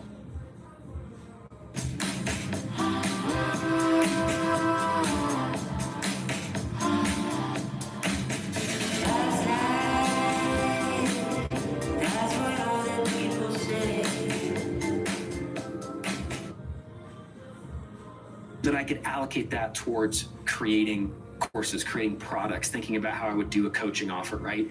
So what I'm trying to say is I had that video just kind of pop off, and because it ranked, meaning it would show up in search results if people were looking for a specific way to do something in a music creation software, my video just kept popping up and it kept getting views and views and views around the clock. So I thought, okay, if I'm getting views around the clock from this one video, maybe I could like go to every other week or every few weeks, I could publish a video, try to do it again, try to do like the next part. Okay, if I could rank for another topic, okay, sweet. And then that video could buy me views in conjunction, the compounding effect of that first video that I did. So maybe you can see where my mentality is going. I was like, okay, if I just rank videos and then use those, since those videos are gonna be getting views around the clock, now I'm cool burning a week to just focus on core stuff, right? Because if I got side hustle time, I got side hustle time. I think it's like choosing reality. I can't wave a magic wand, and no amount of systems, right, can, I think, fully give you everything you desire. There's just only 24 hours a day. So I think you got to come to terms with trade-offs as a creator, and maybe as a creative entrepreneur where you're like, you want to make a course or offer something. You can't have it all. You as much as you think you can. So you got to make trade-offs. And so for me, that was my trade-off. I'm going to try to rank videos so I can get views around the clock, and that'll buy me back time to make this course. So I want to unpack a couple of things. That is a great tip, and one of my mentors did say that. They said sometimes you got to slow down to speed up. We could get on the content creation hamster wheel where we want to do the extra thing, write a book, make a course, and yet also stay super consistent. Maybe you need to take a month or two off, or even 6 months. However, red alert, that's why I think media, we say, but if you're going to do that, rather than just stop and lose momentum, rank videos so you're still getting views, your channel's still growing while you work on that next piece, which is the path you took. I'm still curious, were you generally disciplined though with this idea that you worked 40 hours and you spent 10 on your side hustle? And maybe that 10 was disorganized, but that's how much you spent. Or maybe it was devoted to the course because you had ranked video, or maybe it was devoted to the next video. But roughly it was always 10? Or was there times where you were really like, it was 20, it was 25, there was marriage stress, like you were really grinding certain weeks? 100%. Yeah, absolutely. I think when I was getting first started on this whole YouTube thing, you know, like fellow listener, if you're out there, I'm sure you've watched your 11th video of someone talking about how they got to where they're getting to. I did the same thing. And I remember one creator that I watched, I can't remember his name right now, but he said that he thinks one of the biggest myths about starting something on the side is this idea of balance. He actually said, I don't think you can be balanced. Mm-hmm. If you're so bold, right? If you're listening, you're a rebel, let's go. Like if you're so bold to demand a different sort of life, a different sort of week and a rhythm for your day that basically like involves your dream, you know, like doing what you love for a living, that's a pretty bold ask. And I love it. I'm all for the ask, but you have to understand what you're asking isn't easy. And what you're asking for is going to require sacrifice. And so I really took that to heart, Sean. Like I was like, okay, I'm not going to try to buy into this myth that everything's just going to be perfect and that I can just plot along, you know, 4-hour work week. Like, hey, mad respect for Tim Ferriss and everything. I just think, man, there's a startup season and you're going to have to give up to go up, as John Maxwell would say. And so like for us, this took a conversation with my wife. Oh my goodness, the biggest thing I could say, you got someone else in your family, someone else in your household, I don't know, even a roommate or something, it's worth communicating. So I kind of like, I'm nerdy. And so, like I said, I was a financial advisor and stuff. So I kind of like put up this whole business plan and shared it with my wife, you know, and bless her heart, she's so supportive. She has no idea what she's looking at. I'm like, babe, okay, if I could just, anyone else get this? Like, I get these subscribers. And then if I have X subscribers coming every month that sign up for my lead magnet, and then I'm just speaking gibberish to her, right? But she saw a plan. And I think more importantly, she saw like that I was serious about it, even if she didn't quite understand it. And so because of that, communicating with my spouse, communicating with people who are in the home, it gave me the opportunity to burn the 20 hours in a week. Maybe sometimes it was 30. To be completely honest, for 4 years, half of a Saturday in our home was just Nathan's side hustle day. It was an agreement that we came to. It was part of the thing. So every half day I'm up early on Saturday and putting in like maybe 6 hours or something on the side hustle thing. So especially when the course stuff started happening and it's all just so new, you're just trying to figure it out. And yeah, it was easy going to like 10, 20, 30 hours in a week. So many nuggets, a couple takeaways. Share a plan with your partner. That's really powerful to think about. And it doesn't have to be some sophisticated business plan and they may not understand it. The fact you even have a plan. And I also like half of Saturday is side hustle day. When is side hustle day? If you're listening to this, it might be a different day, but there's not balance at the start. These are some really powerful insights. Now, I do want to mention, because we're talking about ranking videos, we're not going to go super deep in this episode to it, but if you're listening to this and that's a new concept, we are obsessed with ranking videos at Think Media. If you've never learned about our 7-step system to do so, you actually can get access to a free class where we'll break everything down, and you can go to thinkmasterclass.com. We'll link that up in the show notes. You can watch this class on demand. It's a free YouTube strategy class, and we're going to show you the one strategy that's generating over 122,000 views a day across our channels, and also how we're earning over $100,000 per month without relying on YouTube ads. So the cool thing about this class is whether you're just starting out or you're trying to get momentum, it's going to teach you how to make videos like Nathan's talking about that are getting views for weeks, months, and years to come. Not only so your channel grows, but also so that maybe you could build that other piece of your business plan out, whether that's a course, coaching, a book, or something else. So don't put this off. It's free. It's on demand. As soon as you're done with this conversation, this podcast episode, head to thinkmasterclass.com and you can stream that free YouTube strategy class today. So Nathan, I want to go back and unpack this a little bit because there was a couple things you were also balancing to get clear. Some weeks it's 10 or 20 or 30 hours. YouTube videos, course content. I'm curious how much time you were devoting to learning. You are a Video Ranking Academy student, our main course. You joined the program, but I'm sure you're watching YouTube videos, you're listening to podcasts, you're trying to read books. You're just a voracious learner like everyone that's listening to this is right now. And so how did you break up that rhythm of learn, do, implement, figure out how to package a course, a whole nother skill? You're like, man, I have another skill I got to learn. How do you do that? What was kind of your learning rhythm? Oh, I love this question. This is such a good question that we're still answering with our students to this day. How do you do the whole learning the stuff and then doing the stuff, and how do you balance those? For me, again, a lot of it is just ugly at first, but you figure it out over time. I made use of my commute. And I know this isn't necessarily a new idea here at the Think podcast, like the idea of your, YouTube education happens in the car. And maybe that's like the audio version of a course module, or it's a podcast episode, or it's saving a video for later that you just have the audio going. I made use of that time. I really did. And so for me, it was like 30 minutes there, 30 minutes home. Sometimes it was traffic, it was longer. And I was like, hey, cool. And so I just kind of adopted that mindset of like, I know what I'm doing anytime I'm in the car. And to be honest, this might sound kind of crazy, that habit just spilled over. And it was kind of like anytime I was in the car, it just became a habit. I was like, if I'm sitting in the car, and I should be clear, if I'm by myself, could you imagine cruising down the highway? My wife is like, we're talking about CTR and like whatever. No. It's like if it's myself, right? Even if I'm running an errand, it's going to take 10 minutes to the grocery store. I'm gonna chug away. John Acuff, I think you're familiar with Sean. He has an awesome book called Start, and I read that at the beginning of my YouTube journey. And he has this phrase that just helped me. Anyone else likes a crazy perfectionist? Like, some beats none.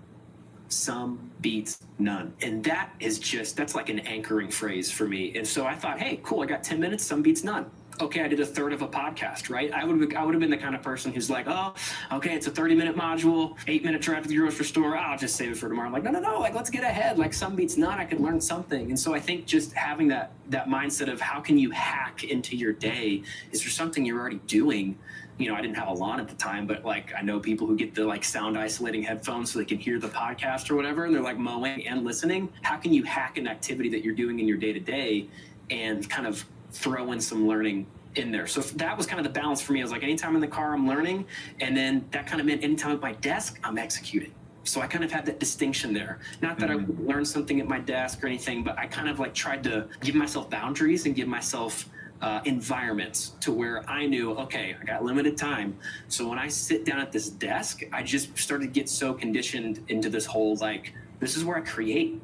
That's like a cool identity thing. Like, oh man, I'm a creator right here, right? And so I even had like a song that I would play, like I had a walkout song, that I'd put on before I filmed content. All the nerdy stuff. It's fun. Have fun with it, right? But that was kind of what I did. I had different zones for learning, different zones for creating, and I tried my darndest to just respect that. So once you hit, was $30,000 an annual milestone you reached? Yes, it was. Break that down as approximate as you can remember of like what those income streams were. You could say percentage, or you could say, 5K was ad revenue by the end of the year, or whatever you think it was. Yeah, sure. Okay. I'll try to go amounts here. So I would say ad revenue is the lowest by far. Maybe that was like $5,000. We'll call it 5K for ad revenue. I would say the biggest portion, maybe that's like 10 to 15K, is coaching. Like that was like one-on-one consulting with artists. I called it artist development. So aspiring songwriters, I would just hop on with them, help them inside of their sessions, help them finish and produce their songs. So that was the heaviest hitter, because that's like a lot that I'm doing and offering. And the remaining amount would have fluctuated year to year, but it was probably course sales mixed with some sort of affiliate opportunity. So there were several opportunities that I had. This is kind of cool. Like, I think I just crossed 1,000 subscribers. I don't even think I had 2,000 subscribers yet, but I did have those ranked videos. Key point, right? Because I had those ranked videos, I got eyeballs from people who probably otherwise would have never heard of me before. What I'm saying is production companies approached me and said, hey, you're like making these videos on YouTube talking about how to use this music production software. Looks like it's doing pretty well. Lots of comments, the views, right? And they would be like, hey, could you make a mini course for our company? So it was the kind of thing where like they would pay me, a kind of like a buyout fee. So it was an upfront chunk, right? And that could be like $3,000 or $5,000 or something at the time. And then I was cut into royalties, like 50% of the royalties if anytime anyone bought that course, even though it was nested with them in their company, which was kind of cool. I didn't have to worry about hosting it. They had it all on them. Anytime someone bought, like, there'd be like a royalty that I would get from that. So I say that last 10-ish grand there in the pie was from those kind of opportunities. So then, okay, so 5K ad revenue, 10 to 15K coaching, course was maybe another 10 to 15K. Yeah, in between with those kind of, I call it courses. Sometimes it's me making it and hosting it. Sometimes it was me doing it for another company. Interesting. Kind of that is, by the way, that's a huge epiphany that I think probably a lot of people listening to this haven't even thought about. There's so many ways to make money in the creator economy. And if I'm understanding right, what you're saying is you broke down, a software company reached out to you seeing that you were a teacher. They said, can you actually just be like hire talent for us to do a tutorial on our software for a flat fee of 3 to 5K, as well as royalties. And this was not content that lived on your YouTube channel. This was content that they were hiring you for, that they hosted in their own platform or their own channel. That's exactly it. Yeah, it was absolutely awesome. And I think that is a really cool thing to just say out loud. You know, again, I really don't think I was past 2,000 subscribers when those kind of opportunities came knocking. And it was just the combination of, okay, maybe there's a little bit of an edge that I had, but I would encourage you as you're listening, what is your edge and your niche, right? Which I'm sure we could get into, but like a little bit of an edge that I had, I was actually a songwriter. There's a lot of credibility to me in my videos. So if I can say it, a humble brag, Sean, of like the music that I was doing on my channel was kind of good. Like it was above average. Like it sounded like a song, right? And so that kind of mixed with, oh, I'm already like looking the part to this company. Like I just think you just have no idea. We don't have any idea what's on the other side of pressing publish and pressing record and just letting time go by. You rank videos. I think we underestimate, okay, yeah, people could be searching for this. Like other musicians could be searching. But man, like, I don't know, heads of marketing could be searching and like heads of content could be searching. And there's other kinds of eyes that could open up opportunities that are, again, because of YouTube, but not necessarily on the platform. That is a great point. Like it's like the Oprah effect, or, you know, everyone's only one or two relationships from maybe somebody you want to meet, and your YouTube channel could be a relationship to a job or a collaboration or a partnership. Or, you know, there is a stat of even Fortune 500 executives watch YouTube. And so what are they watching? And what would it mean to get in front of them, thinking through your strategy? That's inspiring. If we were to talk about affiliates, it sounds like affiliates kind of in isolation was never huge. But what were some of the things you did affiliates for? Like Logic, were you an affiliate for Logic, the software? Or did you ever do like studio monitors or anything like that? So I so wish. I tried knocking on those doors, but I don't think Logic, at some point they closed up their affiliate stuff. That would have been epic. But yeah, I kind of did. Affiliates were extremely small. It was like maybe I'd list some gear that I used. One of the guides that I would give away is like a freebie or a lead magnet, was kind of a gear guide for the home musician. And so I'd have links to some speakers, to some microphones and stuff. That were some affiliate links there. But otherwise, I guess you call it an affiliate, right? Like those courses I did for other people, I would promote. And so I'd be like, hey, go check out this course by so-and-so company, happens to be yours truly teaching it, you know, but if they bought it, I would get a cut of it. So got it. So the idea. This is very insightful. It speaks to a different way. It just makes me think Goldman Sachs talking about the creator economy, total addressable market doubling in the next couple of years from a $250 billion industry to a $500 billion industry. I love this too, because we're talking about nano and micro influencers here, meaning your channel grew to 8,000 subscribers. And so this makes me think about a massive opportunity right now for these smaller channels. By definition, a nano influencer is 1,000 to 10,000 subscribers. A micro influencer is 10,000 to 100,000. And then a macro influencer is 100,000 to 1 million. To think about the numbers, $30,000 in a year to be at 8,000 subs or less is this nano influencer niche. Authentic, relatable, hyper niched. And I think the modern term for you kind of making a mini course for another software company is like UGC creators, user generated content, tutorials, trainings. So really the truth is, anybody listening to this, it's perhaps your approach, it's perhaps your strategy, it's how you position yourself, it's all of those details, but you do not need a big audience to make significant money. I want to dive into part of your story, and that was finding your first super fan with under 100 views. First, can you define what is a super fan and tell us this story? This is so fun. I hope this encourages you if you're listening. So, yeah, super fan, I would probably define that as someone who would, maybe you could just define it as bluntly as someone who would pay you, like no matter what you did, like they would just buy anything, right? But I guess on YouTube at this point, I wasn't quite monetized yet. A super fan would have been someone who loved my content. How about that? They would watch every video. They wouldn't miss an upload. Really appreciated what I was doing so much so they actually hit subscribe. They actually hit the notification bell. That's probably a super fan on YouTube, right? And yeah, I was, when I first started, like a lot of people, you just get into the tens of views, if that. Oh, goodness, it was a while before I even saw my first 100. And yeah, 20 views here, 30 views here. I had this dude that was just showing up on like every video. And it wasn't a family member. It wasn't like someone I texted about my channel. It was genuinely at the 20 view count level. This is what I love about YouTube. Oh my goodness. At the 20 view count level, this homie found me. From who knows where, right? Like the YouTube connected us and bridged that gap, and he just started watching every single video that I put out and would comment on every single video. And it was this incredible relationship of like, I almost couldn't wait until, I could upload because I wanted to see what he would say. And that's kind of honestly what gave me the motivation to keep going, Sean. That's like one of the things, because it's disheartening, like when you're getting the tens of views, the 20 views, maybe it's exciting because you're like, wow. But a lot of us have been sold this really like this lie that's like, you're not successful on YouTube or successful in the content game unless your stuff is getting hundreds of thousands of views. You don't have a silver play button, why should I listen to you, right? This kind of like thing that we can fall into, and it's just not true, because at the 20 view count level, I had this guy that I was impacting, right? And that just, man, that lit me up so much that I was like, okay, if I could get one super fan, I could get two.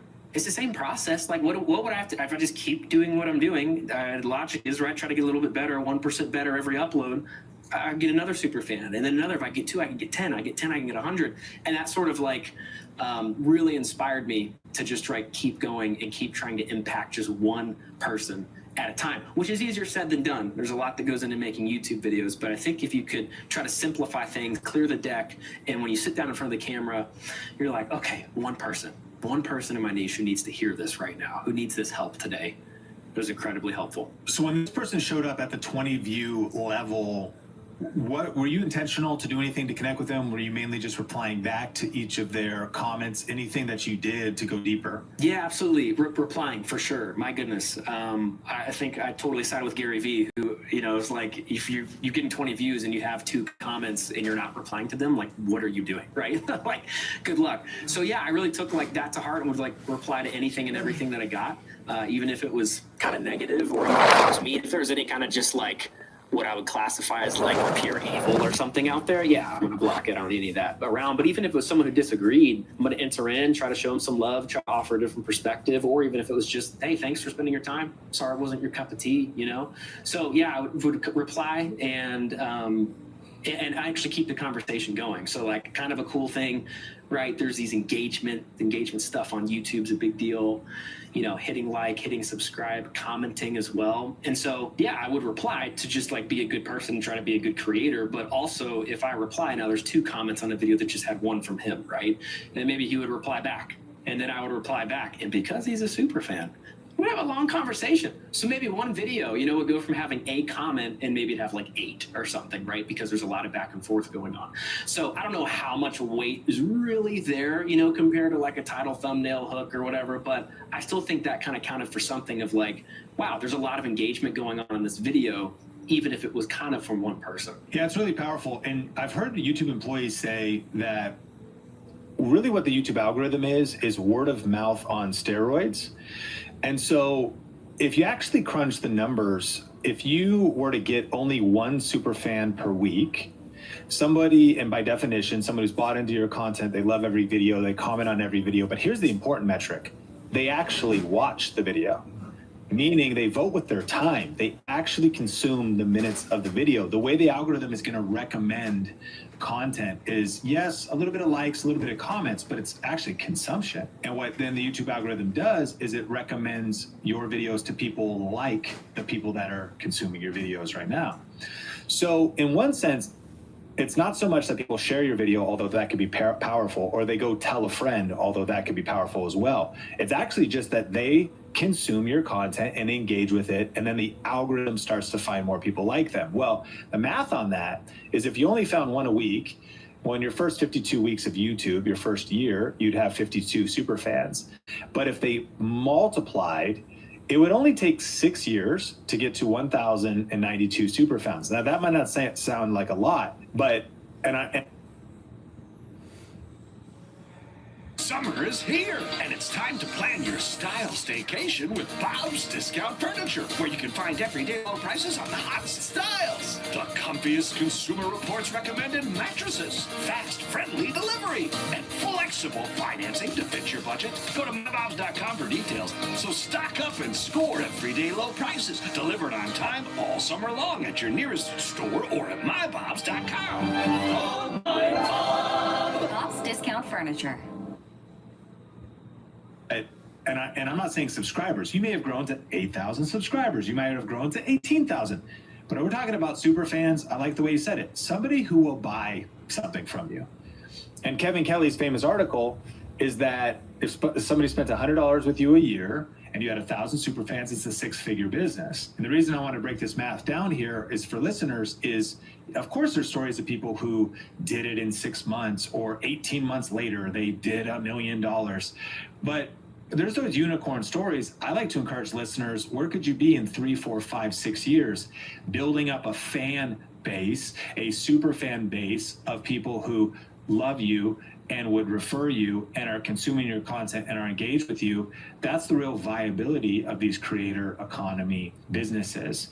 Let's talk a little bit about your system, because once you dialed this thing in, I know some weeks you were hustling 20 hours, 30 hours, but eventually got it to 10 hours a week. What did you learn about workflows, templates, content batching? You already mentioned get in your office, put you in a zone. You had your walkout song. I need to know what the walkout song was. Come on. To get you in the mindset of filming. But like, what are some of those routines that helped you dial in your process of staying consistent in all this? This is awesome. And I'll definitely share that with you. It was this, you actually might like it if this helps viewers find out more about Sean. It was this like Russian hip hop underground, like, I don't even know what they're saying, but it was just like, you couldn't help but get ready, you know what I'm saying? So that's one thing. But yeah, when it comes to the system, the thing that helped me was this, and this is again, like just being real, through going through Think Media stuff, something that I think is different about the Think Media approach is there's just a lot of emphasis on reverse engineering. Like there's a lot of emphasis on before you press record, maybe here's some things to think about, here's some things to dial in, here's some things to get clear on. Not that other people don't talk about that, but there's the way that we approach it is like, no. If you get this beginning part right, so to speak, you can save yourself a lot of time later. And so what this means is before I press record, which is an all important thing, right? Like you do need to press record, but if you could spend some time up front really doing some research, really thinking through, hey, this next video idea that I have, here's a good question. Is it even worth making? Sometimes we just like take our ideas as if they're just pure gold and we're just like, oh yeah, this is gonna crush, right? And we don't even do any like, the nerdy term market research or anything, or even if that's just literally search on YouTube, has anyone else even made anything like this? If they have, is there even views on the videos, right? And so you have a whole bunch of time up front where you can get a lot of things right. So for me, that's where I learned to spend my time. So initially when I was creating content, and we can go into this deeper if we want to, but initially I would live stream to create my content. I wouldn't live stream for the live people that could be there. I would, as Think Media calls it, I would go live for the replay, right? I would go live for the evergreen value. That just means, hey, if I hit the live button, the first words out of my mouth are not, hey everyone, let me know where you're tuning. It's like I'm saying, so you having trouble with that microphone you just bought? It's like I'm going right into my script that I made. But the beauty of it being live wasn't even an algorithm hack for me. It was purely, if I go live and once I hit the end button, I'm done. I just edited in real time effectively, right? Like that saves me so much. So I would spend my time up front in these 10 hours thinking about, okay, what's my idea? What is the good title? Do some keyword research. What's the thumbnail? And I would get all that set up before I would go live and create my content. So the live thing really helped me. And I gotta be honest, I think a lot of people could go live, and I think it's helpful. It's actually, it's a difficult art form. Like, I know that that's kind of thrown around, like, hey, you'll go live and you can whatever, and yeah, like, that's cool. But there's a lot at stake there, actually, right? Editing can actually serve a lot of new creators. If you're not really used to teaching, if you're not even really used to the camera yet, it can be pretty daunting to just hit, even if it's to nobody. You hit go live and you're just on camera, you know, here we go, whatever I say. And so I did have a little bit of an edge there just because I had taught things before. I really knew my craft, and I spent a lot of time. Like, man, if I went live for 30 minutes at most for a Logic Pro tutorial, I mean, what? I would have spent like 8-something plus hours, you know, like on the research, what the idea is, what the title is, scripting everything out, getting my hook, right? And then maybe a last hour or something after I went live to just make sure the description or whatever has the appropriate links. But that was a lot of prep to make those 30 minutes worth it. So that was a way that I significantly cut down my YouTube creation time, was kind of by eliminating the whole need to do a lot of editing. But I got to just be clear, that's not a strategy for everyone. And I think editing absolutely has its place. Can you speak also a little bit to like maybe energy management and mindset management? One of the things that you mentioned in our survey was that one of your biggest battles was even imposter syndrome or doubt. And I know that sometimes for listeners, they could feel like, okay, I've listened to the Think Video podcast. I've thought about the tips. Like, I even want to do the stuff, but I'm dealing with fatigue, some which is very real and physical. And I'm also dealing with fatigue or just the resistance, which is kind of emotional. Like, I'm trying to just like press record, but oh man, is it going to be worth it? Or I got all this self-doubt, or just, you know, and I know personally, on any day when I have a shoot day, I'm going to film, there's something to film, there's something on the calendar. I will take a shower, even though smell would not be conveyed in video, but I get ready. Yes. By the way, it helps my mindset. Whenever I'm in the shower, I'm in like a doom loop of self-doubt. I'm like, I don't want to film today. I don't know, my back hurts. It always comes up. That's to this day after doing it. That's just personal, is that it's all like, I don't feel quite ready yet. I wish I was more rested. I feel so blessed, you know, now this is a full-time business for me. And so even more so when I'm waiting tables at Red Robin or dealing with stuff, it's hard to get. So I'm just kind of curious, like, if you take yourself back to work all Saturday or to film after work, and the practical side, but also the emotional side, like, how'd you do that? Man, yeah, this is so good. I was laughing because I just really get it. It can be the same way. I want to try to just be really careful here, because I know that this is a good question, and it's a thing that a lot of people answer. And I got to be honest, I'm a little disconnected from what it was exactly like right in the trenches several years ago. And so I want to try to honor that. And if you're listening and you're right there, here's what I would say. This may be counterintuitive advice. It's okay to like take time. Here's what I would tell myself. You get one. It was like, I don't know who I heard that from. Maybe it was like a John Deloney thing or something. It was like, you get one. And what that meant was, okay, I don't really feel like filming today. If that was a this week thing, I'd let myself not do it. I know this is so against the like hustle culture, just get it, get after it, whatever. Jocko Willink, like, let's go, right? There's a place for that, but there's also just a place for like, you're human. And if you're trying to do this on the side, I think you need to give yourself a lot more grace than our world would tell you, where it's like, you are holding down a full-time job, way to freaking go. You're married, oh my goodness, you have kids as well. What the, there's so much on your plate. Man, no wonder you don't feel like doing something right now, because life has taken its toll this week, right? So I would just give myself one, and I wasn't always really good at that. I had a lot of like mentorship around that to be like, and Think Media too, I just love the, okay, so you missed your upload this week. What, did you die? Like, you know, did your YouTube channel just blow up? No, none of that happens, right? And so I think the best thing I could say to someone who's doing this on the side is to probably let yourself have one. That's all good. Now that's one tone. The flip of it is going to be the folks who, I've been here too, where we just loop on that self-talk and we give ourselves more than one. We give ourselves like weeks, right? And there could be a season you got to do that, but overall, man, you got to respect yourself enough. I got to say, actually, you got to respect this dream enough if this thing really means a lot to you, you want to do something with this YouTube thing, again, going back to what we said before, there's no free lunch. Like, there's going to be trade-offs. And sometimes that's going to be, man, this was a sweat equity day. You know, like I remember feeling those, like, I don't want to film, but I know that I have to do it. And it's kind of, you can see how this all starts to connect. The biggest thing that I still tell like fellow creators today, when you don't feel like creating, you got to start like saving this box. It's virtual on my computer, but it was a folder where I would take screenshots of any comments that I got, any emails that I got, because that's the way my YouTube stuff was set up.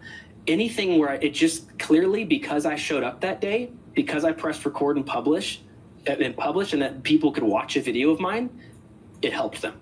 It changed them. It whatever. And I got to tell you, if you're a human with a pulse and you're like an impact, mission-driven fellow creator here, it only takes reading a few of those for you to be like, oh, okay, all right, let's do this. We got this, right? Because you're reminded, oh, this, in that moment, it's bigger than you. Mm-hmm. And I sound a little cheesy, a little out there, a Hallmark card-ish, but I love some good cheese, and I like Hallmark card shout-out. So I'm like, hey, I read a few of those. I'm ready to go because I realize I'm not showing up just for me or even for my family or for our future dreams.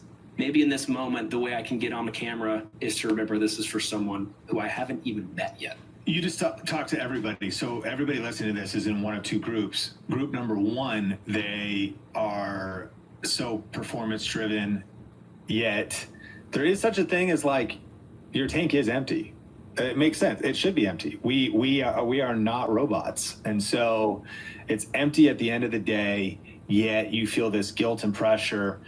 I just heard Dan Martell say also, feelings are real in YouTube, meaning like the emotional energy you show up is real. So you think you're going to convey great world-class rested emotional energy in a video when the whole day is just beat you up and you have really nothing left to give in your tanks? Does the thought of big roller coasters and bigger hair in Dollywood get your heart beating faster? Or maybe your 10-gallon sized travel ambitions have you heading for Texas's Big Bend National Park? Or some small town and small state charm in Little Compton, Rhode Island might be more your speed. For adventures of all sizes, choose Allianz Travel Insurance to protect you, your trip, and your peace of mind. Your tanks? I know for some of us, again, you can crack a energy drink or something, but ultimately we can sometimes tell. We're like, is that person all right? Like they're just and so this is tough, but I love what you're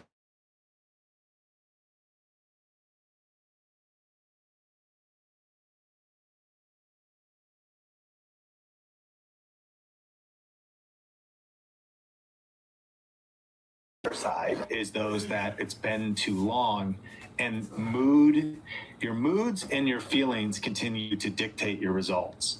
And instead you have to put your feelings aside and stick to the plan and have an actual plan where you just press record anyways. And I have learned this, it's kind of true about productivity. I will avoid tasks. I'm working on a VRA outline of the new version we're doing. And it's a big project, so it's like easy for me to be like, well, scrolling sounds fun, or just even checking my email, or just checking in Slack, because I'm avoiding the big hard thing, and even maybe other things that are productive, but like they're not the main thing I need to tackle. Brian Tracy calls it "eat the frog" in the famous productivity book. Like you do the hardest thing. The frog would be like that course outline, as opposed to like, I'm just gonna chip away at some. I need to send the team some encouraging messages. Yeah, productive and very justifiable, but avoiding the frog for sure.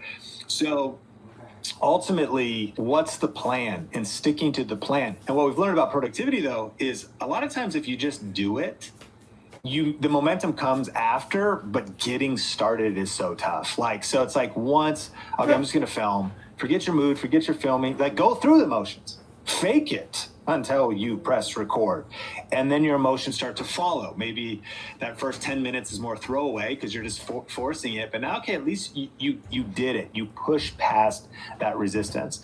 So everybody listening to this, either give yourself one, and you need a break. You need a nap. You have our permission at the Big Media Podcast.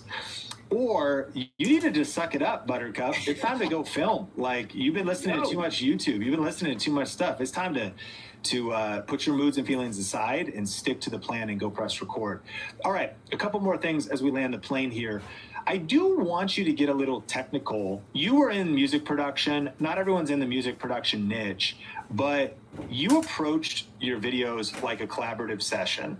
Fun, creative, not just technical. And let's just face the reality. As listeners are listening to this, YouTube has changed. It's a competitive space. You know, today, and we'll come back to this later, but you're one of our Think Media certified YouTube strategists and YouTube coaches. So you get to work with all kinds of creators that sign up for our Video Reagan Academy Elite and Accelerator programs.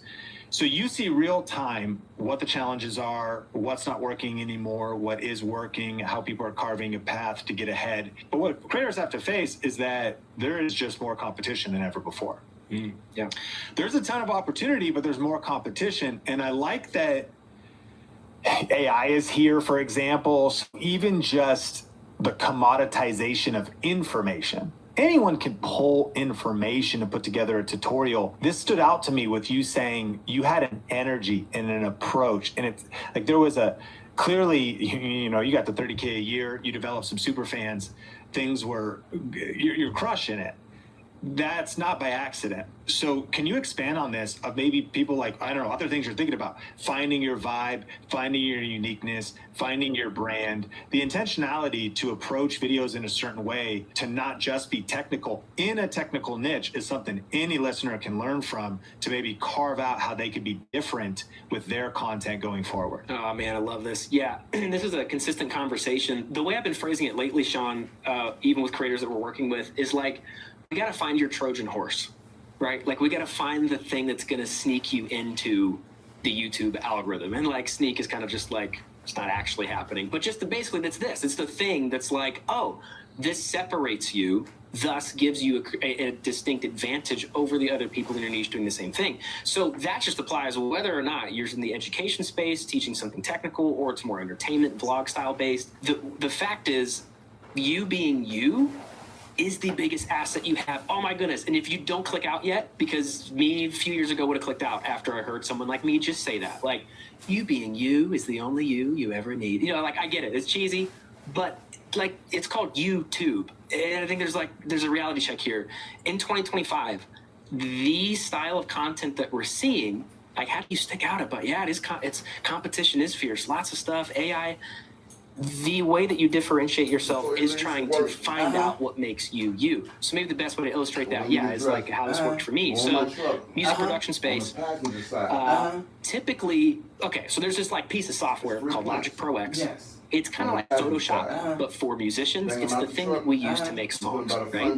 So when you're learning about this piece of software, it is a piece of software, and no disrespect, but I noticed in my research that a lot of people doing tutorials on this piece of software really knew the software, weren't really the best teacher or even musician, if I may be so bold, right? What I'm listening to as they're demonstrating how to use the software, just like, it's hard. Yeah, it's hard. Love you, bro. You just can't sing. It's okay, right? Like, it's that kind of thing. And so I was like, okay, well, like, I know a strength I have. Like, written songs for like a decade and a half up to that point. Okay, I can make good music so that when I'm teaching people, they're at least listening to something that's like, it's good, it's mixed, it sounds nice, right? Keep people on the video longer. That was one thing. The second thing was, while you can know the ins and outs of a piece of software or a specific niche, specific topic, the way that you communicate it is everything on YouTube. Because I do think there's an audience for just about everybody. You can come at it more analytical and more technical, and you're probably going to attract the people who appreciate that stance. But I was going after artists, right? Like, in my niche, I'm going after the people who have dreams of like putting their stuff on Spotify. And I was like, ooh, a differentiating factor is if I could show up as the fellow musician, right? Not a teacher in a classroom, because this is music, y'all. This should be fun. We should be jamming out. Why are we like in a classroom tucked up and the guy's got a shirt and a tie on? It's like, it's just not the vibe. And I was like, no one else is like trying to have fun with this whole music